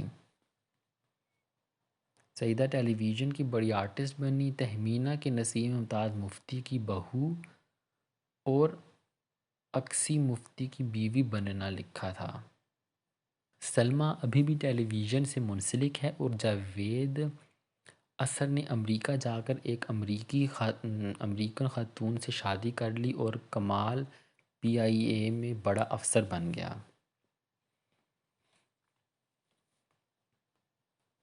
اثر صاحب ایک آرٹسٹ تھے۔ ان کی زندگی طوفانی تھی اور آخر تک رہی۔ آرٹسٹ لوگ لہروں کی طرح ساحلوں پر پٹکنے کے عادی ہوتے ہیں، ان کی حالت کو سمجھ نہیں سکتے۔ میں تو اتنا جانتی ہوں کہ وہ ایک باپ کی طرح میری حفاظت کرتے تھے اور کرتے رہے۔ خان صاحب MA اردو میں منشی فاضل کر کے پہنچے تھے۔ ان کے افسانوں کا مجموعہ ایک محبت سو افسانے چھپ چکا تھا۔ وہ کالج کے بعد عام طور پر مکتبہ جدید چلے جاتے، لیکن ہم سب ہم جماعت کم تجسس، اس سے کم انفارمیشن اور بے حد کم علم طالب علموں کا گروہ تھا۔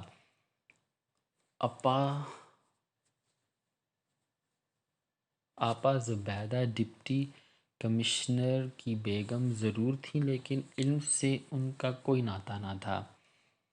ذکیہ لب و لہجہ کو اردو زبان پر عبوری کا سرٹیفکیٹ سمجھتی تھیں۔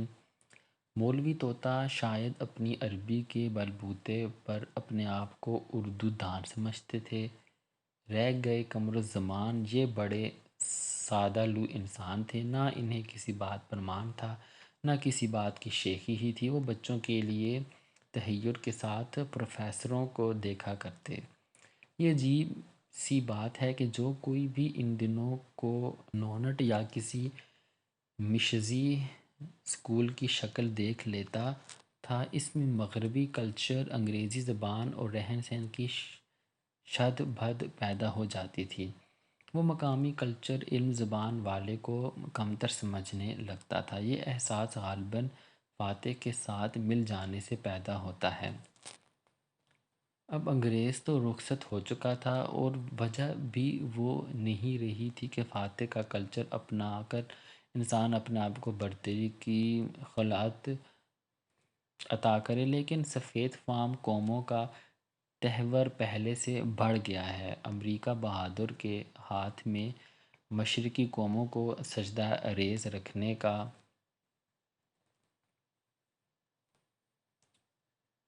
سینٹر ہے۔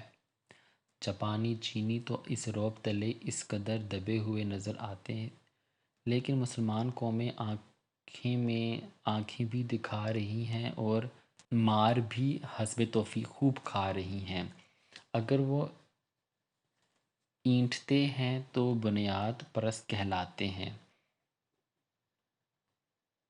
دہشت گرد بن جاتے ہیں، اور اگر ہتھیار ڈالتے ہیں تو لبرل تو بن جاتے ہیں، لیکن بی کلاس سٹیزن کی طرح ان کی اپنی شناخت ختم ہو جاتی ہے۔ کالج میں مجھے ان باتوں کا قطعی احساس نہ تھا۔ میرے پاس فسانہ آزاد کی ساری جلدیں تھیں اور میرا مبلغ علم اس تک محدود تھا۔ میری عقل ملاحظہ فرمائیے کہ اتنی تعلیمی استعداد پر مجھ میں خود اعتمادی سب سے زیادہ تھی۔ جس اشفاق احمد کو گلستان بوستان حفظ تھی، وہ فارسی عربی کا اسکالر ہونے کے باوصف اردو کی ان گنت کتابیں کھنگال چکا تھا۔ میں اس سے اندر ہی اندر انڈر ریٹ کر رہی تھی۔ اب مجھے پتہ چلتا ہے کہ اس کا ایک مسئلہ تھا۔ وہ اپنے کسی ہم جماعت کو احساس کمتری میں مبتلا نہیں کرنا چاہتے تھے۔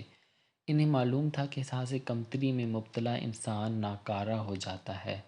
وہ دہشت گردوں سے جا ملے یا خود کش بم کے سہارے اپنا آپ ختم کر ڈالے، ذہنی مریض بن کر کسی ہسپتال میں جا پہنچے یا کسی قتل کا مرتکب ہو جائے، بہرکیف زندگی اس کے لیے معنی کھو دیتی ہے۔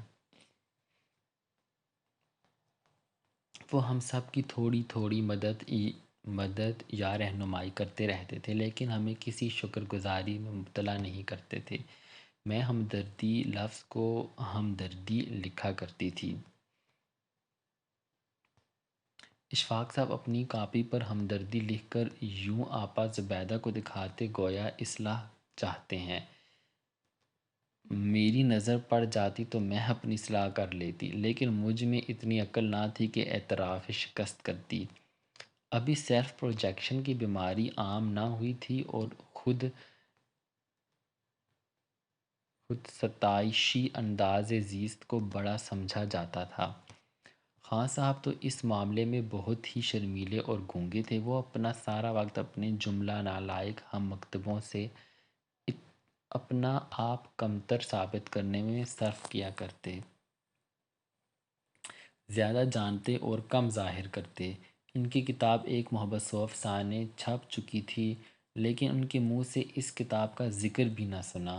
ان کی ذاتی لائبریری تھی جن میں ان گنت کتابیں تھیں۔ ان کی ملاقات ادیبوں سے تھی۔ کافی ہاؤس میں باقاعدگی سے جایا کرتے تھے۔ کالج سے مکتبہ جدید جانا ان کے معمول میں سے تھا۔ اثر صاحب سے ملاقاتیں عام تھیں، لیکن ان ساری ایکٹیویٹیز کا خان صاحب نے کسی کلاس میں بھی ذکر نہ کیا۔ کلاس میں انہوں نے کبھی ذہانت کا سکہ جمانے کے لیے مشکل سوالات نہ پوچھے۔ ایک بات البتہ ان کی علم دوستی کی غماز تھی، وہ لائبریری کی کتابیں تھیں۔ ان کو بھی کوئی شمارے بغیر وہ کسی بچے کی طرح اٹھائے پھرتے۔ میں نے یونیورسٹی لائبریری کا نیا نیا کارڈ بنوایا تھا۔ یہ لائبریری انارکلی جانے والے راستے پر تھی اور عام طالب علم کو خوفزدہ کرنے کے لیے کافی تھی۔ ایک روز جب میں لائبریری سے باہر نکلی تو برآمدے میں مجھے اشفاق احمد ملے۔ انہوں نے نہ مجھے سلام کیا اور نہ نوٹس لیا، بس آہستہ سے بولے، کیا میں آپ کی کتابیں دیکھ سکتا ہوں؟ میں نے کتابیں پیش کر دی۔ انہوں نے چند لمحے اوراق الٹ پلٹ کر دیے اور پھر بولے، دیکھیے، اگر آپ چاہیں تو ہم کتابیں ایکسچینج کر لیتے ہیں، میں چند دن بعد آپ کو یہ ساری لوٹا دوں گا۔ جب میں کتابیں لے کر گھر آئی تو مجھے احساس ہوا کہ میں نے کورس کے متعلق درست چوائس نہیں کی تھی اور میں درست نہج پر کتابیں نہیں پڑھ رہی تھی۔ اشفاق صاحب نے مجھ سے جو کتابیں تبادلے کے طور پر لی تھیں، ایم اے کے مطالعے کی غرض سے بیکار تھیں، لیکن انہوں نے میری عزت نفس کا پاس رکھا، یوں میری انا مجروح کیے بغیر، مجھ پر اپنی علمیت کا رعب ڈالے بغیر خان صاحب نے مجھے تاریخ ادب، اردو، موازنہ انیس اور دبیر، مولوی عبدالحلیم شرر کے ناول، محمد حسن عسکری کے افکار پیش کر دیے۔ عورتیں کن بلندیوں کو چھو سکتی ہیں، اس کی طرف توجہ دلانے کے لیے انہوں نے عصمت چغتائی کی ٹیڑھی لکیر اور قرۃ العین حیدر کے فسانے بھی ساتھ نتھی کر دیے۔ میں نے ان کے بعد پنجاب لائبریری جانا چھوڑ دیا۔ مجھ تک کتابوں کی ترسیل مسلسل ہو گئی تھی۔ وہ اگر اپنی ذاتی لائبریری سے کتابیں مستعار دیتے تو ہمیشہ ظاہر کرتے گویا یہ بھی پنجاب پبلک لائبریری کی کتابیں ہیں۔ ان کتابوں کی آمد و رفت سے اچانک میں خوفزدہ ہو گئی۔ ایک روز میں گھر جانے کے لیے برآمدے میں نکلی ہی تھی کہ اشفاق احمد کہیں سے آ گئے۔ ان کے ہاتھوں میں حسب معمول کتابیں تھیں، چہرے پر جلتی بجھتی مسکراہٹ تھی۔ آپ نے یہ خطوط پڑھے ہیں؟ مجھے معلوم نہ تھا کہ وہ کن خطوط کی بات کر رہے ہیں۔ جی نہیں، یہ کورس کی کتاب نہیں ہے، میلینا کے نام خطوط ہیں، لیکن بڑے خوبصورت۔ وہ آؤٹ آف کورس بات کر رہے تھے۔ چونکہ مجھے ان کی کتابوں سے فائدہ پہنچ رہا تھا، میں نے میلینا کے خطوط بھی پکڑ لیے۔ یہ خط جذبات میں بھیگے ہوئے، بالکل آنسوؤں میں سنے ہوئے تھے۔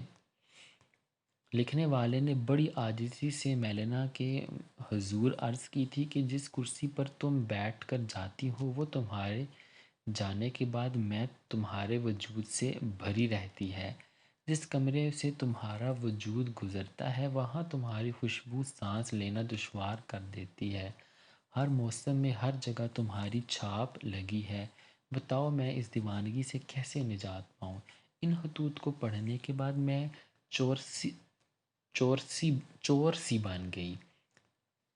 اب مجھے کتابیں پکڑتے ہوئے خوف سا آتا تھا، وہ نہ ہو کسی دن کسی کتاب میں سے کوئی محبت نامہ نکل آئے اور پھر وہ خط مجھے اپنی والدہ کو دکھانا پڑے۔ اب میں نے اس کا یہ راستہ نکالا کہ کبھی کتابیں میں لے لیتی، کبھی انکار کر دیتی۔ رفتہ رفتہ جب کتابوں کی ترسیل میں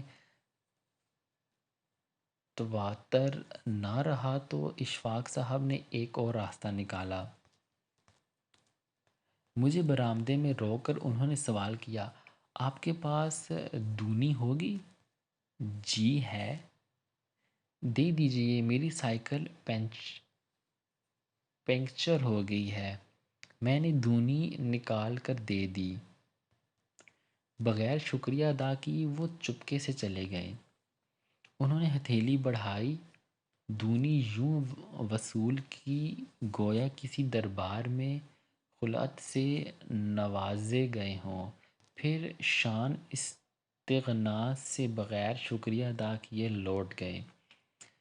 سفید ہتھیلی کے آگے پست سوال صورت بڑھنا اور بگڑے دل شہزادے کی طرح لوٹ جانا۔ دھونی کا مثل جزیہ کے پیش کرنا اور برتھ ڈے کیک کی طرح قبول کیے جانا، ایک کندھا جھکا کر پشاوری چپلوں پر بوجھ ڈالتے ہوئے براؤن رنگ کی آنکھوں والے کا تیکھی نظر سے دیکھنا اور پھر روحانسا ہو کر لوٹ جانا، یہ سب میری یاد کی چلمن پر بنی ہوئی تصویریں ہیں۔ جب میرا جی چاہتا کہ میں چلمن گرا کر اس کی سکرین پر بنی پرانی یادوں کی تصویر دیکھ لیتی، جب جی نہ چاہتا اس چلمن نما چلمن کو لپیٹ کر اوپر کر دیتی۔ آپ مجھ سے بہتر جانتے ہیں کہ انسان کی زندگی میں یادیں ایک عجیب و غریب رول ادا کرتی ہیں۔ ہر انسان عمل کی طرح یاد کا طباع پر مختلف اثر پڑتا ہے۔ اس کے خصائص بھی انسانی اعمال کے جملہ خصائص کی طرح اچھے بھی مرتب ہوتے ہیں اور ان میں برائی کا نمک بھی شامل رہتا ہے۔ بابے لوگ کہا کرتے ہیں، جو لوگ ماضی کی یاد اور مستقبل کے اندیشے میں مبتلا رہتے ہیں وہ اپنے حال کو برباد کر لیتے ہیں۔ وہ حال کی گھڑی پر جو کچھ میسر ہے اس کا نہ فائدہ اٹھا سکتے ہیں، نہ حالیہ نقصان سے بچنے کی امید رکھ سکتے ہیں۔ لیکن اس امر کو بھی کیا جائے کہ ماضی اپنی گہری چھاپ یاد کی صورت چھوڑ ہی جاتا ہے اور اس کی گرفت سے آزادی ممکن نہیں۔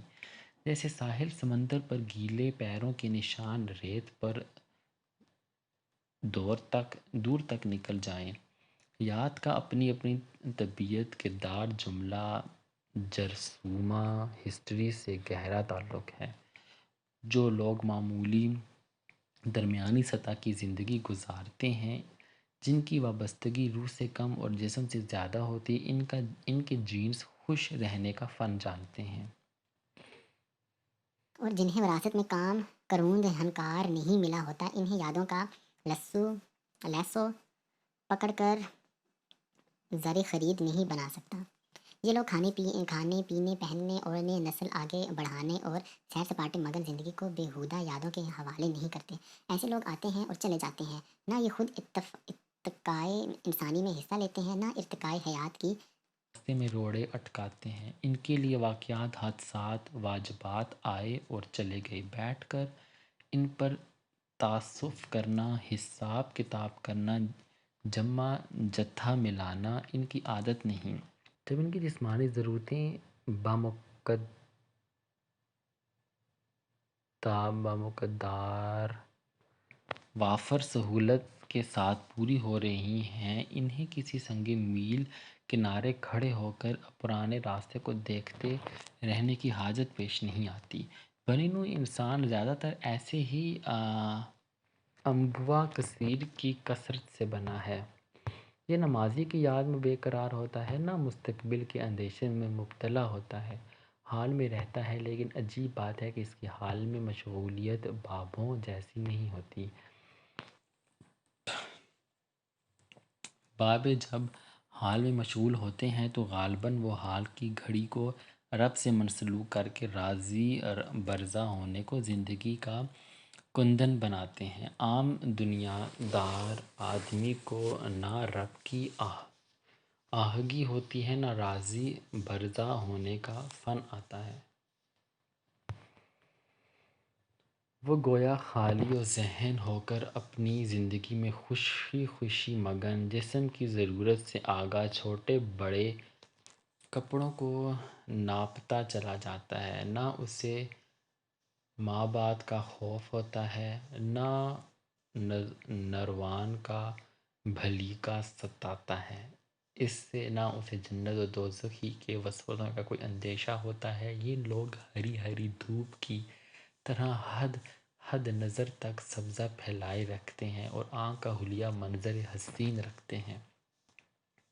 ان لوگوں سے ہٹ کر کچھ لوگ فنون لطیفہ کے شیدائی امر ہو جانے یا امر کر دینے کے شائقین، بے قرار مضطرب ایسے لوگوں کے لیے یادیں تخلیق کا باعث بنتی ہیں جن کے لیے گزرے موسم ان کہی باتیں اور ان چھوئے جسم، ادھورے واقعات، دھندلے چہرے، چھوٹی چھوٹی وارداتیں، غیر محسوس حد تک ابھرنے والی خوشبوئیں، مسکراہٹیں، آنکھوں سے لوٹ جانے والے آنسو، بستروں کی سلوٹیں، کھونٹیوں سے ٹنگے ہوئے پرانے کپڑے، پرانا ٹوتھ برش، ٹوٹا ہوا پین، کاغذوں پر ادھوری سطریں، سوکھے پین ہمیشہ بامعنی رہتے ہیں۔ یوں سمجھیے جو کچھ گزر گیا ان کے لیے اندر کسی پتھر کی سل پر موہنجو داڑو کی عبارت بن کر مرتسم ہو گیا۔ تخلیق کار اس عبارت کو پڑھنے میں برسوں صرف کرتا ہے، وہ انہی یادوں کے سہارے ان لوگوں تک پہنچتا ہے جو تخلیقی عمل میں تو داخل نہیں ہو پاتے لیکن یادوں کے ڈسے ہوئے رہتے ہیں۔ انہی یادوں کو کھناتی مٹی سے آرٹسٹ کبھی شعر لکھتا ہے، کبھی مجسمہ بناتا ہے، کبھی صفا کرتاس پر شناسا چہرہ، بھولی بسری گلی، اداس دریچہ بنا لیتا ہے۔ گانے والے کی لے میں، اس کے سوز و گداز میں یہی یادیں ابھرتی ہیں اور وہ سننے والے اور اس کے مابین ایک رشتہ استوار کر لیتی ہیں۔ یادوں کے ایندھن کے بغیر کبھی با اثر آرٹسٹ جنم نہیں لیتا۔ اس گندی مٹی کے نہ ہونے پر کوئی مہاتما بدھ کا مجسمہ نہیں بنتا جسے صدیوں بعد لوگ حیرت سے دیکھیں۔ یادوں کے بغیر کبھی ایسے لیویٹیشن مکمل نہیں جس سے ارض زمین کا گہراؤ دور تک نظر آ سکے۔ کچھ عاشقوں کے لیے یاد زہر ہلال ہے، یاد زہر ہلال ہے۔ وہ مجنوں ہو یا سسی، ہیرو ہو یا ماروی، ان کے لیے چھوٹی سی یاد ساری زندگی پر محیط ہو جاتی ہے۔ وہ اس یاد کے گرداب سے نکل نہیں پاتے۔ یہی اٹل یادیں انہیں امر کر دیتی ہیں۔ پھر وہ عشق مجازی سے عشق حقیقی تک تو سفر کر سکتے ہیں لیکن ان لمحوں سے نکل کر عالم روایت، رسم و رواج، اقدار، مسلک کی پیروی نہیں کر سکتے۔ اٹھتے بیٹھتے ان کے لیے انہی یادوں کا تریاک اور انہی کا زہر ہلال ساتھ ساتھ دو نہروں کی طرح چلتا ہے جن میں آرٹ تو رہتی ہے لیکن وہ ایک دوسرے سے جدا نہیں ہو سکتے۔ یاد ایک عمومی اساسی بنیادی کیفیت ہے جو ہر دل پر اپنا وار کرتی ہے۔ محبت کی طرح یہ بھی ہر درد پر دستک دیتی ہے۔ پھر ہر انسان اپنی طبیعت، کردار، جینز کی انجینئرنگ، موروث افتاد طبع تلاش کے مطابق اس یاد کو اپنے فائدے یا نقصان میں ڈھال لیتا ہے۔ کچھ لوگ یادوں سے ایسے ڈسے جاتے ہیں جیسے کوڑیا لے ناگن کا ڈسا پانی نہ مانگے۔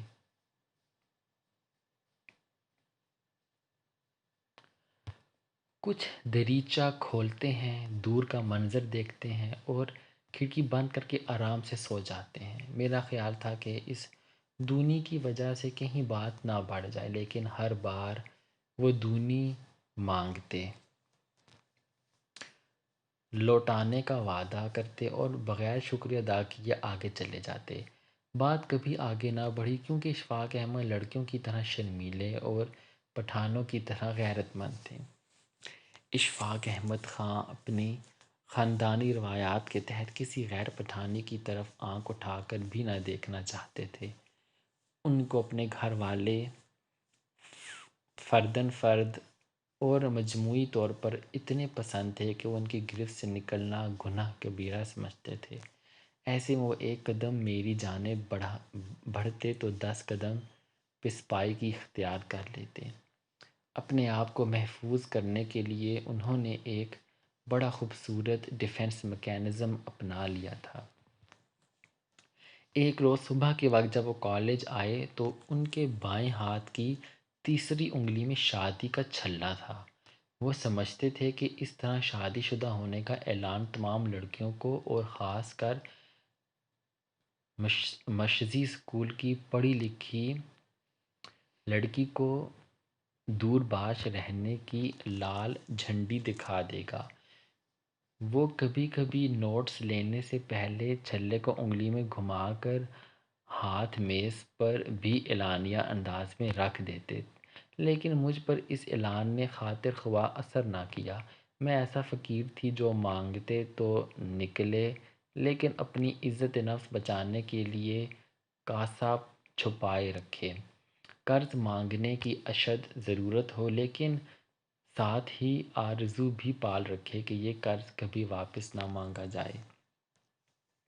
بیٹی کا رشتہ خود ہاتھ جوڑ کر کرانے پر مجبور ہو، لیکن مشہور یہ کر دے کہ لڑکے والے نے پھیرے ڈال ڈال کر دہلیز توڑ دی ہے۔ میں وہ لڑکی تھی جو عاشق کو اغوا پر مجبور کر دیتی ہے اور چاہتی ہے کہ گھر والے، معاشرہ، قانون سب عاشق کو مورد الزام ٹھہرائیں۔ ہنس ہنس کر یاری لگانے والے اور رو رو کر سارا کچا چھٹا بیان کرنے والے کا بڑا تضاد بڑا کربناک ہوتا ہے۔ ہم دونوں کے بنیادی تضادات نے ہماری شخصیت پر خوف کی مہر لگا دی تھی۔ اس خوف کا رنگ ہم دونوں میں یکساں نہ تھا۔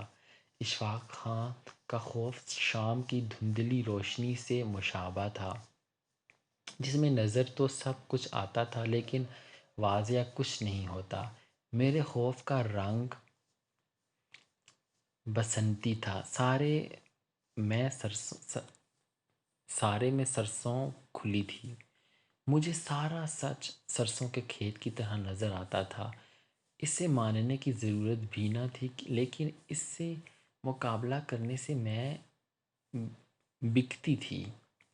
میں ہر روز کسی معجزے کا انتظار کرتی اور پھر خوف کی چادر اوڑھ کر سو جاتی۔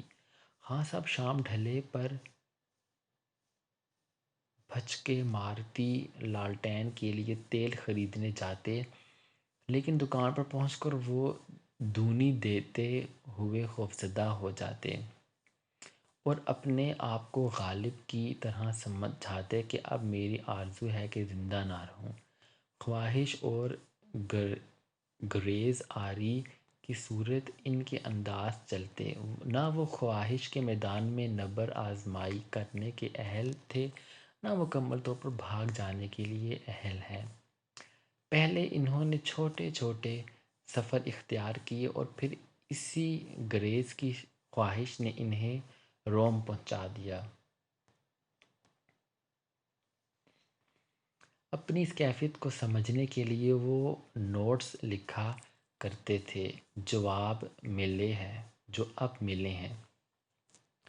ان کی شادی کا چھلا تو آپ کو دکھایا نہیں جا سکتا کہ وہ اکسی مفتی کی مالکیت ہے، اور وہ اسے اپنے بائیں ہاتھ کی تیسری انگلی میں شادی کا سمبل نہیں بلکہ اشفاق احمد سے وابستگی کے طور پر پہنتا ہے، لیکن خوف کے متعلق اس کی کاپی سے یہ خیالات برآمد ہوتے ہیں۔ فیصلے دو تھے اور دونوں پر عمل پیرا ہونا خطرناک بھی تھا اور ناممکن بھی، لیکن جب انسان اپنی بساط بھر دو فیصلے کر کے ان دونوں پر پورا اترنے کی کوشش کرتا ہے تو عموماً اس سے دوہری ناکامی ملتی ہے۔ ہاں صاحب نے بھی محبت کو شطرنج کی بازی سمجھ کر بار بار مہرے بدلے۔ جب اشفاق صاحب کی انگوٹھی نے خاطر خواہ نتائج برآمد نہ کیے، کتابوں کا رابطہ بھی ٹھنڈا پڑ گیا، دوئی بار بار مانگنے کا کھیل بھی چپکا پھپکا پڑ گیا، تو انہوں نے ایک اور سوانگ نکالا۔ وہ ایک دن کلاس میں آئے اور مولوی طوطی سے کہنے لگے کہ آپ نے اپنی اصلی عمر فارم میں بھری ہے؟ ہاں تو اور کیا؟ بڑی غلطی کی، آخر 2-4 سال تو نوکری کی تلاش میں لگ جائیں گے۔ کیا پتہ ایم اے 2 سالوں میں نہ ہو سکے تو پھر تو آپ سروس کے لیے اوور ایج ہو جائیں گے۔ سارے طالب علم چونکے ہو کر سننے لگے۔ میری عمر 36 سال ہے، لیکن میں نے ساری باتوں کا پڑتا لگا کر سچ نہیں لکھا۔ یہ حکمت ہے، جھوٹ نہیں۔ یہاں ان کا مقصد ایک بار پھر لڑکیوں کو بڑھاپے کا خوف دلا کر بھگانا تھا۔ اب کبھی کبھی وہ کلاس میں کندھے پر مکھیاں مارتے، اسپرو کی گولیاں پھانکتے، چلتے میں لنگڑانے کی ایکٹنگ کرتے۔ مجھ سے آپا زبیدہ نے ایک روز کہا، ہائے اشفاق، تو بڈھا ہے لیکن لگتا نہیں ہے، ہے نا؟ میں چپ رہی۔ اس زمانے میں واقعی 36 برس کا نوجوان بوڑھا لگتا تھا۔ مجھے سارے پروفیسران ٹپی عمر کی ناکارہ بوڑھے لگتے تھے، لیکن خان صاحب کے متعلق مجھے شبہ بھی نہ ہوا کہ وہ دوہرے فیصلے میں گھر کر یہ کھیلتے جا رہے ہیں۔ ان کی عملی مدد نے میری نالائکی کو اور مستحکم کر دیا تھا۔ اب بڑھاپا ان کا نیا ڈیفنس میکانزم بن گیا۔ اب بات بے بات بڑھاپے کا ذکر، بڑھاپے کا ڈھونگ، بڑھاپے کا رونا دھونا اعلانیہ اور اشارتاً ہونے لگا۔ اسی بڑھاپے کا ذکر انہوں نے ان خطوں میں بھی کیا ہے جو انہوں نے اپنی بھانجی ناہید کو لکھے۔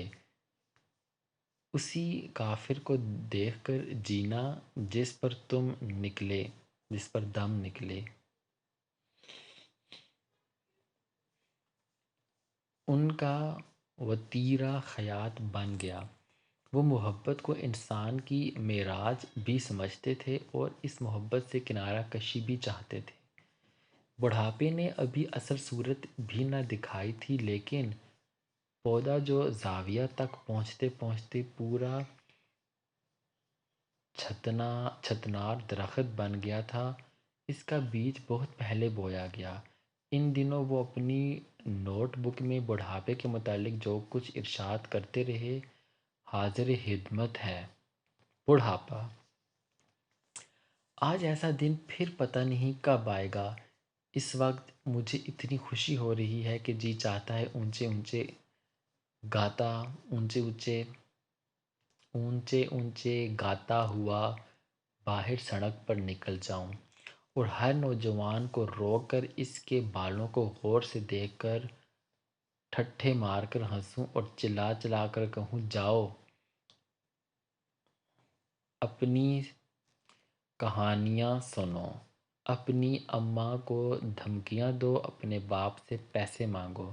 صبح صبح شیو بناتے ہوئے آئینے میں ایک لمحے کے لیے میں نے صابن کے پھین سے نظریں اٹھا کر اپنے چہرے کو گھورا دیکھا، اپنی چھنیاں سی آنکھوں کا جائزہ لیا اور اچانک میری نگاہ بائیں کمپٹی پر جا پڑی۔ میں نے دیکھا وہاں ایک سفید بال بھورے اور سیاہ بالوں کے درمیان سیمی تار کی طرح چمٹا ہوا تھا۔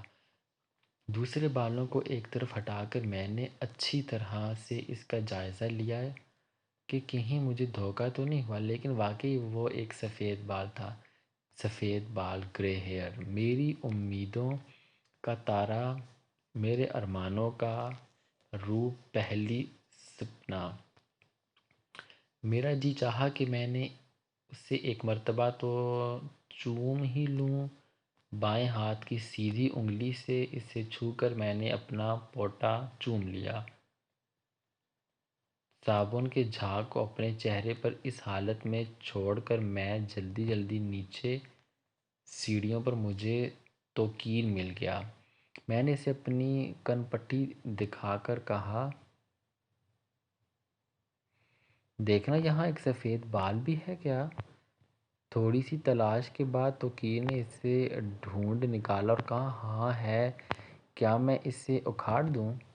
میں نے فوراً اپنے سر کو جھٹکا دے کر ہٹا لیا اور کہا، نہ کہیں ایسا ظلم نہ کرنا، میری جان نکل جائے گی، میری روح فنا ہو جائے گی۔ اپنے کمرے میں واپس آ کر میں نے جھاگ کو چہرے سے پونچھ ڈالا اور شیو نہیں بنائی۔ پھر میں کرسی کھینچ کر شیشے کے سامنے بیٹھ گیا۔ میں نے کہا، میری پیری کے پیمبر، تو دبے پاؤں میرے گھر آیا ہے، ڈرتے ڈرتے، جھجکتے، لیکن میں ایک مفلس اور نادرا ادھیڑ عمر کا آدمی ہوں۔ بتاؤ میں تمہاری کیا خاطر کروں؟ لیکن اس قدر مسرور ہونے کے ساتھ ساتھ میں تم سے ناراض بھی ہوں۔ بتاؤ تم اتنی دیر سے کیوں آئے؟ تمہاری راہ تکتے تکتے میں نے حشر سے کئی دن گزار دیے، تمہارا انتظار کرتے کرتے میں نے کئی راتیں سیاہ کر ڈالی، اور تم اتنی دیر کے بعد آئے، اور اگر تمہیں دیر ہی سے آنا تھا تو اکیلے کیوں آئے؟ کیا تمہارے گروہ کو یقین نہ تھا کہ میرا سر تسلیم تمہارے لیے ہمیشہ خم رہتا ہے؟ کیا تمہارے قبیلے کو اعتبار نہیں آتا تھا کہ میرا سر نیاز ان کے آستانے پر ازل سے جھکا ہوا ہے؟ بتاؤ نا، تم اکیلے کیوں آئے؟ میں اپنے سفید بستر پر نسواری رنگ کی پلش کی رضائی لپیٹے بیٹھا تھا کہ میرا سب سے چھوٹا پوتا محمود میرے پاس آ کر کہنے لگا، بابا جان، میں لٹو لوں گا، کنی دو میں لٹو لوں گا۔ میں نے تکیے کے نیچے ہاتھ پھیر کر اس سے دونی نکال کر دی۔ وہ دونی لے کر تیزی سے دوڑا۔ میں نے پکار کر کہا، جانے بابا آہستہ۔ اس نے میری طرف مڑ کر نہیں دیکھا، پر اس نے اپنی رفتار ہلکی کر دی۔ اسے اس طرح دوڑتے ہوئے دیکھ کر مجھے اس کے ابی کا بچپن یاد آ گیا۔ وہ بھی اسی طرح دوڑا کرتا تھا، اسی طرح ضد کیا کرتا تھا، ایسے ہی روتا تھا۔ اور میرا سب سے بڑا پوتا کالج میں داخل ہو کر کچھ زیادہ ہی مصروف ہو گیا ہے۔ بلیزر پہنے، ٹینس کا ریکٹ بغل میں دبائے میرے پاس سے گزرا کرتا ہے اور مجھے بڑے ادب سے سلام کیا کرتا ہے۔ میں اس کے سلام کا جواب ہمیشہ جیتے رہو کہہ کر دیا کرتا ہوں۔ مجھے بس یہی ایک دعا آتی ہے اور یہی اچھی لگتی ہے۔ کبھی کبھار وہ میرے پاس رک کر پوچھا کرتا ہے، بابا جان، آپ کے زمانے میں بھی کالج میں ٹیلی ویژن تھیٹر تھا؟ تو میں مومن کا دیوان بند کر کے اور اپنی اینک اتار کر آہستہ سے کہا کرتا ہوں، جب ہم تمہارے کالج میں پڑھتے تھے بیٹا تو سنا کرتے تھے کہ ٹیلی ویژن ایجاد ہو چکا ہے اور امریکہ میں اس کے مظاہرے ہو رہے ہیں۔ اس وقت تھیٹر کہاں سے بنتا، یہ ہمارے بہت بعد کی بات ہے۔ اس وقت تو اس تھیٹر کی جگہ لائبریری ہوتی تھی اور اس کا لائبریرین اچھی عمر کا ایک سندھی تھا جو کب کا مر کھپ چکا ہوگا۔ میرا چھوٹا پوتا آ کر کہتا ہے، بابا میرا لٹو دیکھو، تمہیں گھمانا آتا ہے بابا؟ میں چمکار کر کہتا ہوں، اچھا ہے جان بابا، بڑا اچھا، اب مجھے گھمانا نہیں آتا، اب تم گھماؤ۔ اور میرا پوتا اپنا منا ہاتھ کھول کر میرے طرف اشارہ کر کے کہتا ہے، لو اتنے بڑے ہو گئے اور لٹو گھمانا نہیں آتا۔ میں ہنس دیتا ہوں اور میرا پوتا بھی ہنسنے لگتا ہے۔ میری پوتی آ کر کہتی ہے، بابا سارا دن لیٹے کیا کرتے رہتے ہو؟ مجھے دیوان غالب ہی پڑھا دیا کرو۔ اور میں کہتا ہوں دیوان غالب کسی سے پڑھا نہیں کرتے بیٹا، خود ہی سمجھا کرتے ہیں، اور پھر تمہارے دیوان غالب کو میں کیا پڑھاؤں گا؟ ہمارے زمانے میں تو دیوان غالب نقش فریادی ہے، کس کی شوخی تحریر کا، کاغذی ہے پیرہن ہر پیکر تصویر کا، سے شروع ہوا کرتا تھا۔ اور تمہارے دیوان غالب کی سب سے پہلی غزل، نہ تھا کچھ تو خدا تھا، کچھ نہ ہوتا تو خدا ہوتا، ڈبویا مجھ کو ہونے نے، نہ میں ہوتا تو کیا ہوتا، کے شعر سے شروع ہوتی ہے، اور میری پوتی روٹھ جاتی ہے۔ اس کا خیال ہے کہ پچھلے دیوان کی ترتیب غلط تھی اور مجھ سے یہ برداشت نہیں ہوتا۔ بہت دنوں کی بات ہے، اور جب وہ اپنا دیوان میرے بستر پر چھوڑ گئی تھی اور میں نے اسے اٹھا کر پڑھنا شروع کر دیا تو اس کے ہر صفحے پر ایس لکھا ہوا تھا اور ایک جگہ شاہد لکھ کر کاٹا ہوا تھا۔ میں نے اسے بلا کر کہا، اپنی کتابیں اس طرح خراب نہیں کیا کرتے بیٹا، اور کتاب پر صرف اپنا ہی نام لکھا کرتے ہیں۔ یہ سن کر اس کا چہرہ سرخ ہو گیا اور وہ اپنی کتاب لے کر واپس چلی گئی۔ میرے ان جگر گوشوں کا ابھی شام کو دفتر سے آ کر ہر روز پوچھا کرتا ہے۔ ہے ابا جی نگو ڈین بھی تھی، اور میں مسکرا کر کہتا ہوں پی تھی بیٹا، پی لی تھی، اور وہ میری مسکراہٹ سے بھانپ جاتا ہے کہ میں نے دوا نہیں پی۔ چڑھ کر کہتا ہے، ابا جی پتہ نہیں آپ کو کیا ہوا ہے، میری بکواس پر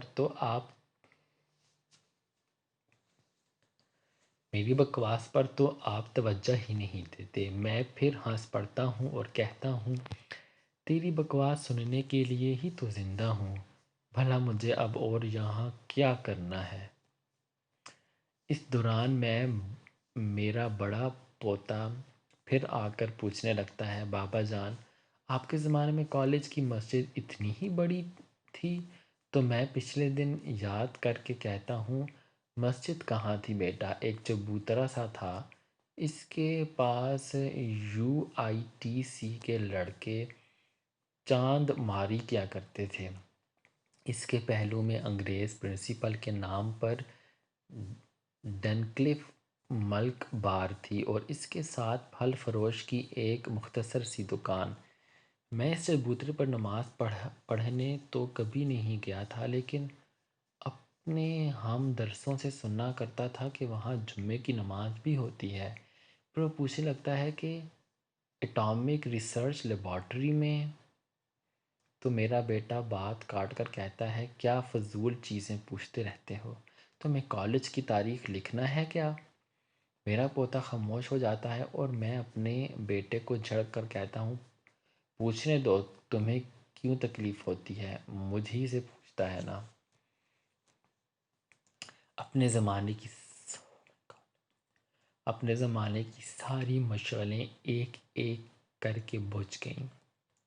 عصر مر گیا، قمر صاحب کا جنازہ نکل گیا، ممتاز کی ہڈیاں بھی گل چکیں، کوت بدک نے آ لیا اور وہ 2 بچے چھوڑ کر مر گئی، اپنی عمر کو پہنچ کر ختم ہو گئی، کا پتہ نہیں، میری نہ ہوگی تو مرنے والی ہوگی۔ ایک ایک کر کے سارے ساتھی چھوڑ گئے، بس زوبی اور میں رہ گئے، دیکھو ہم میں سے پہلے کون چلتا ہے۔ گزرے ہوئے سال ہم سب کو بوڑھا بنا دیتے ہیں، لیکن دانش مند کسی کسی کو بناتے ہیں۔ بڑھاپا بھی دراصل پتھر اور دھات کے زمانے کی طرح دھات کا زمانہ ہوتا ہے۔ دانتوں میں سونے کے تار لگے ہوتے ہیں، بالوں میں چاندی ہوتی ہے، آنکھوں میں کلئی کا رنگ ہوتا ہے، اور شلوار میں سکہ لٹک رہا ہوتا ہے۔ انسان کی 3 عمریں ہوتی ہیں، جوانی، درمیانی عمر اور ماشاءاللہ ٹھیک ٹھاک نظر آ رہے ہو۔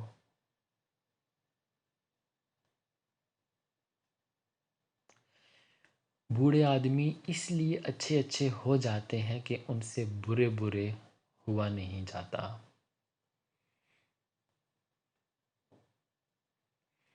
وہی بچے ہمارے بڑھاپے کا سہارا ہوتے ہیں جنہوں نے ہمیں بوڑھا بنایا ہوتا ہے۔ جوانی میں ہم مشکلات میں پھنسے رہتے ہیں، بڑھاپے میں مشکلات ہمارے اندر پھنسی رہتی ہیں۔ جب آپ تجربات سے بھر جاتے ہیں تو اس قدر بوڑھے ہو چکے ہوتے ہیں کہ کوئی بھی آپ کے تجربے کو ملازمت نہیں دیتا۔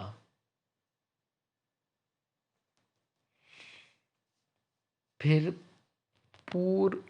بھرپور بڑھاپا اس وقت آتا ہے جب آپ کی کالی ڈائری میں صرف ڈاکٹروں کے فون نمبر ہوتے ہیں۔ بڑھاپے میں ہر روز 2 دن کا اضافہ ہو جاتا ہے۔ بوڑھا ہونے میں یوں مزہ نہیں کہ اس کا مستقبل روشن نہیں ہوتا۔ بڑھاپے کا اندازہ اس وقت لگتا ہے جب چلے بغیر آپ کے پاؤں دکھنے لگیں اور بستر سے اترے بغیر آپ کی ٹانگیں تھک چکی ہوں۔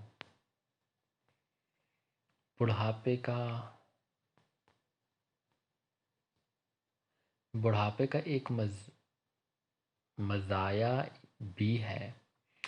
مزہ یہ بھی ہے کہ جب قدر شور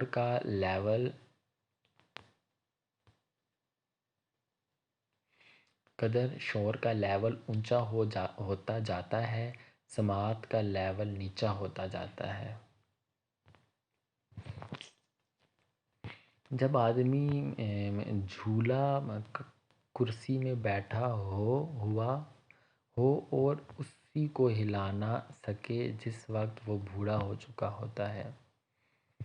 مجھے اس وقت یقین آ گیا کہ میں واقعی بوڑھا ہو چکا ہوں جب ہوائی جہاز میں ایئر ہوسٹس نے پوچھا، آپ چائے پئیں گے یا کافی یا مول الحم؟ بوڑھے ماضی میں رہنا اس لیے پسند کرتے ہیں کہ ماضی بڑھاپے کے مقابلے میں کھلا، وسیع اور عریض اور لمبا چوڑا ہوتا ہے۔ جب آدمی بس میں اپنی سیٹ چھوڑ کر کسی خاتون کو دینی چاہے اور اس سے کھڑے نہ ہوا جائے تو سمجھیے بوڑھا ہو چکا ہے۔ 100 سال زندہ رہنے کا ایک راز ہے، سانس لیتے رہو۔ اکیلے بوڑھے ہونا بڑی دردناک بات ہے۔ میری بیوی ابھی تک وہیں کھڑی ہے جہاں کئی سال پہلے کھڑی تھی۔ سڑک میں اپنے ہاتھ دھونے اور سیدھے چلنے پر جس قدر کوشش کرنی پڑتی ہے، اس سے ایک بوڑھے کی اچھی خاصی ورزش ہو جاتی ہے۔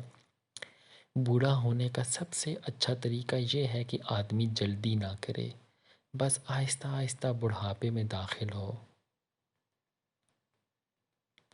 آدمی اس وقت پورا بوڑھا ہو جاتا ہے جب اپنے سارے دانت ایک گلاس میں ڈالنے کے قابل ہو جاتا ہے۔ کئی بوڑھے جوانی میں رہنا اس لیے پسند کرتے ہیں کہ وہاں سب کچھ سستا پڑتا ہے۔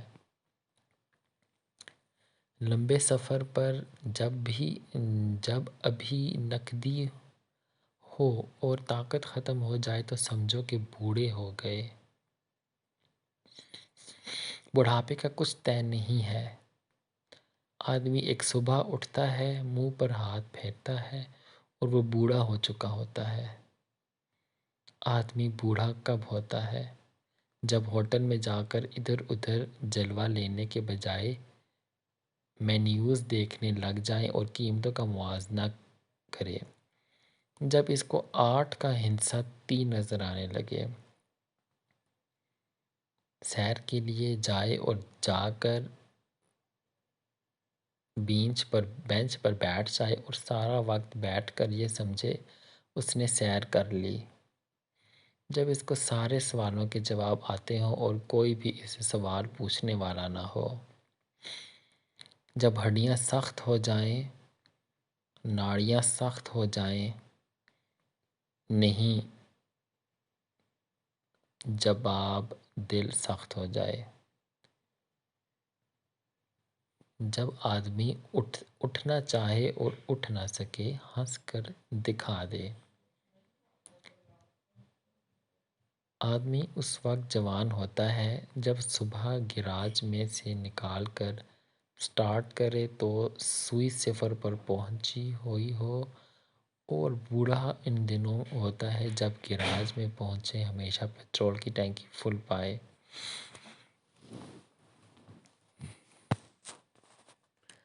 جب آرام کرنے میں زیادہ وقت لگے اور تھکنے میں کم تو سمجھو کہ بڑھاپا آ گیا۔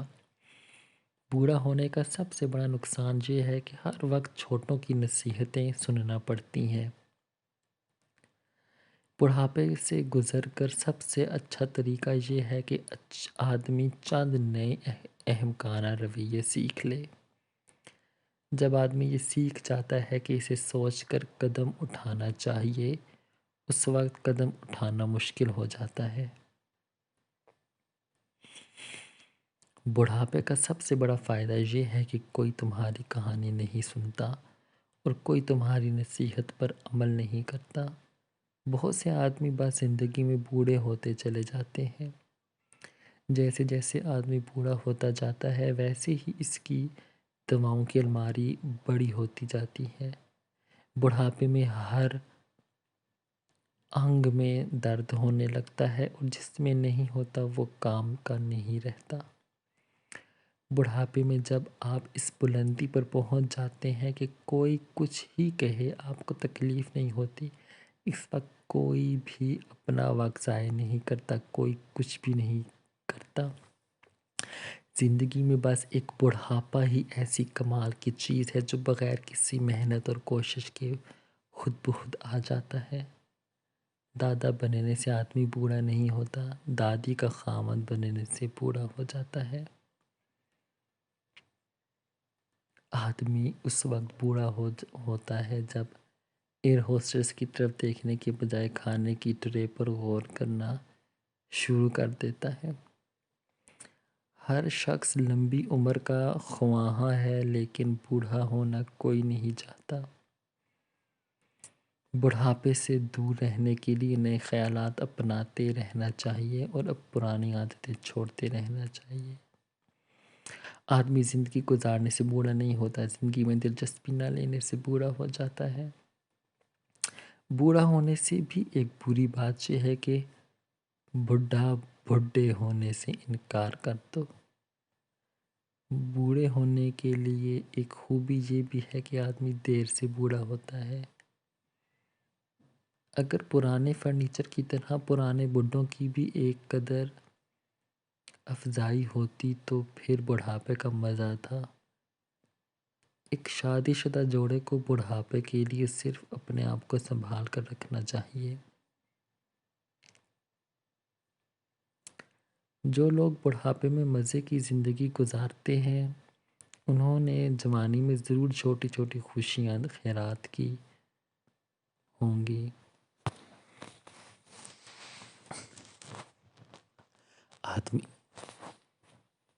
آدمی سالوں کے گزرنے سے بوڑھا نہیں ہوتا، اپنے اصول چھوڑ دینے سے بوڑھا ہو جاتا ہے۔ 40 برس کی عمر جوانی کا بڑھاپا ہے اور 50 برس کی عمر بڑھاپے کا بچپنا ہے۔ میں بوڑھا آدمی ہوں اور میں نے بڑے خوفناک دن اور دردناک راتیں گزاری ہیں اور کئی سال بڑے بھیانک اندیشوں میں گھرا رہا ہوں، لیکن یہ سارے واقعات مجھ پر گزرے نہیں، بس مجھے دور سے ہی ڈراتے رہے اور میری زندگی اجیرن کرتے رہے۔ بوڑھا ہونا ایک بری عادت ہے جو انسان بڑی عمر میں پہنچ کر سیکھ جاتا ہے۔ اگر وہ مصروف رہے اور مسجد آتا جاتا رہے تو پھر یہ بری عادت پڑ ہی نہیں سکتی۔ اگر کوئی شے بوڑھی یا پرانی یا عمر رسیدہ ہے تو اس بات کی علامت ہے کہ یہ چیز رہنے کے قابل تھی، اس لیے رہتی چلی آ رہی ہے اور رہتی چلی جائے گی۔ جو شخص 20 برس کی عمر میں خوبصورت نہیں اور 30 برس کی عمر میں مضبوط اور طاقتور نہیں اور 40 برس پہنچ کر امیر نہیں اور 50 برس پر دانش مند نہیں، تو پھر سمجھ لیجئے کہ وہ کبھی بھی خوبصورت، امیر، سمجھدار اور طاقتور نہیں رہا۔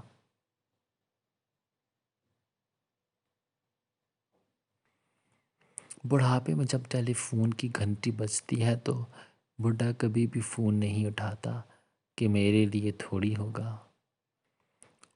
دل کی عمر کا راز سفید بالوں سے لگایا جا سکتا ہے۔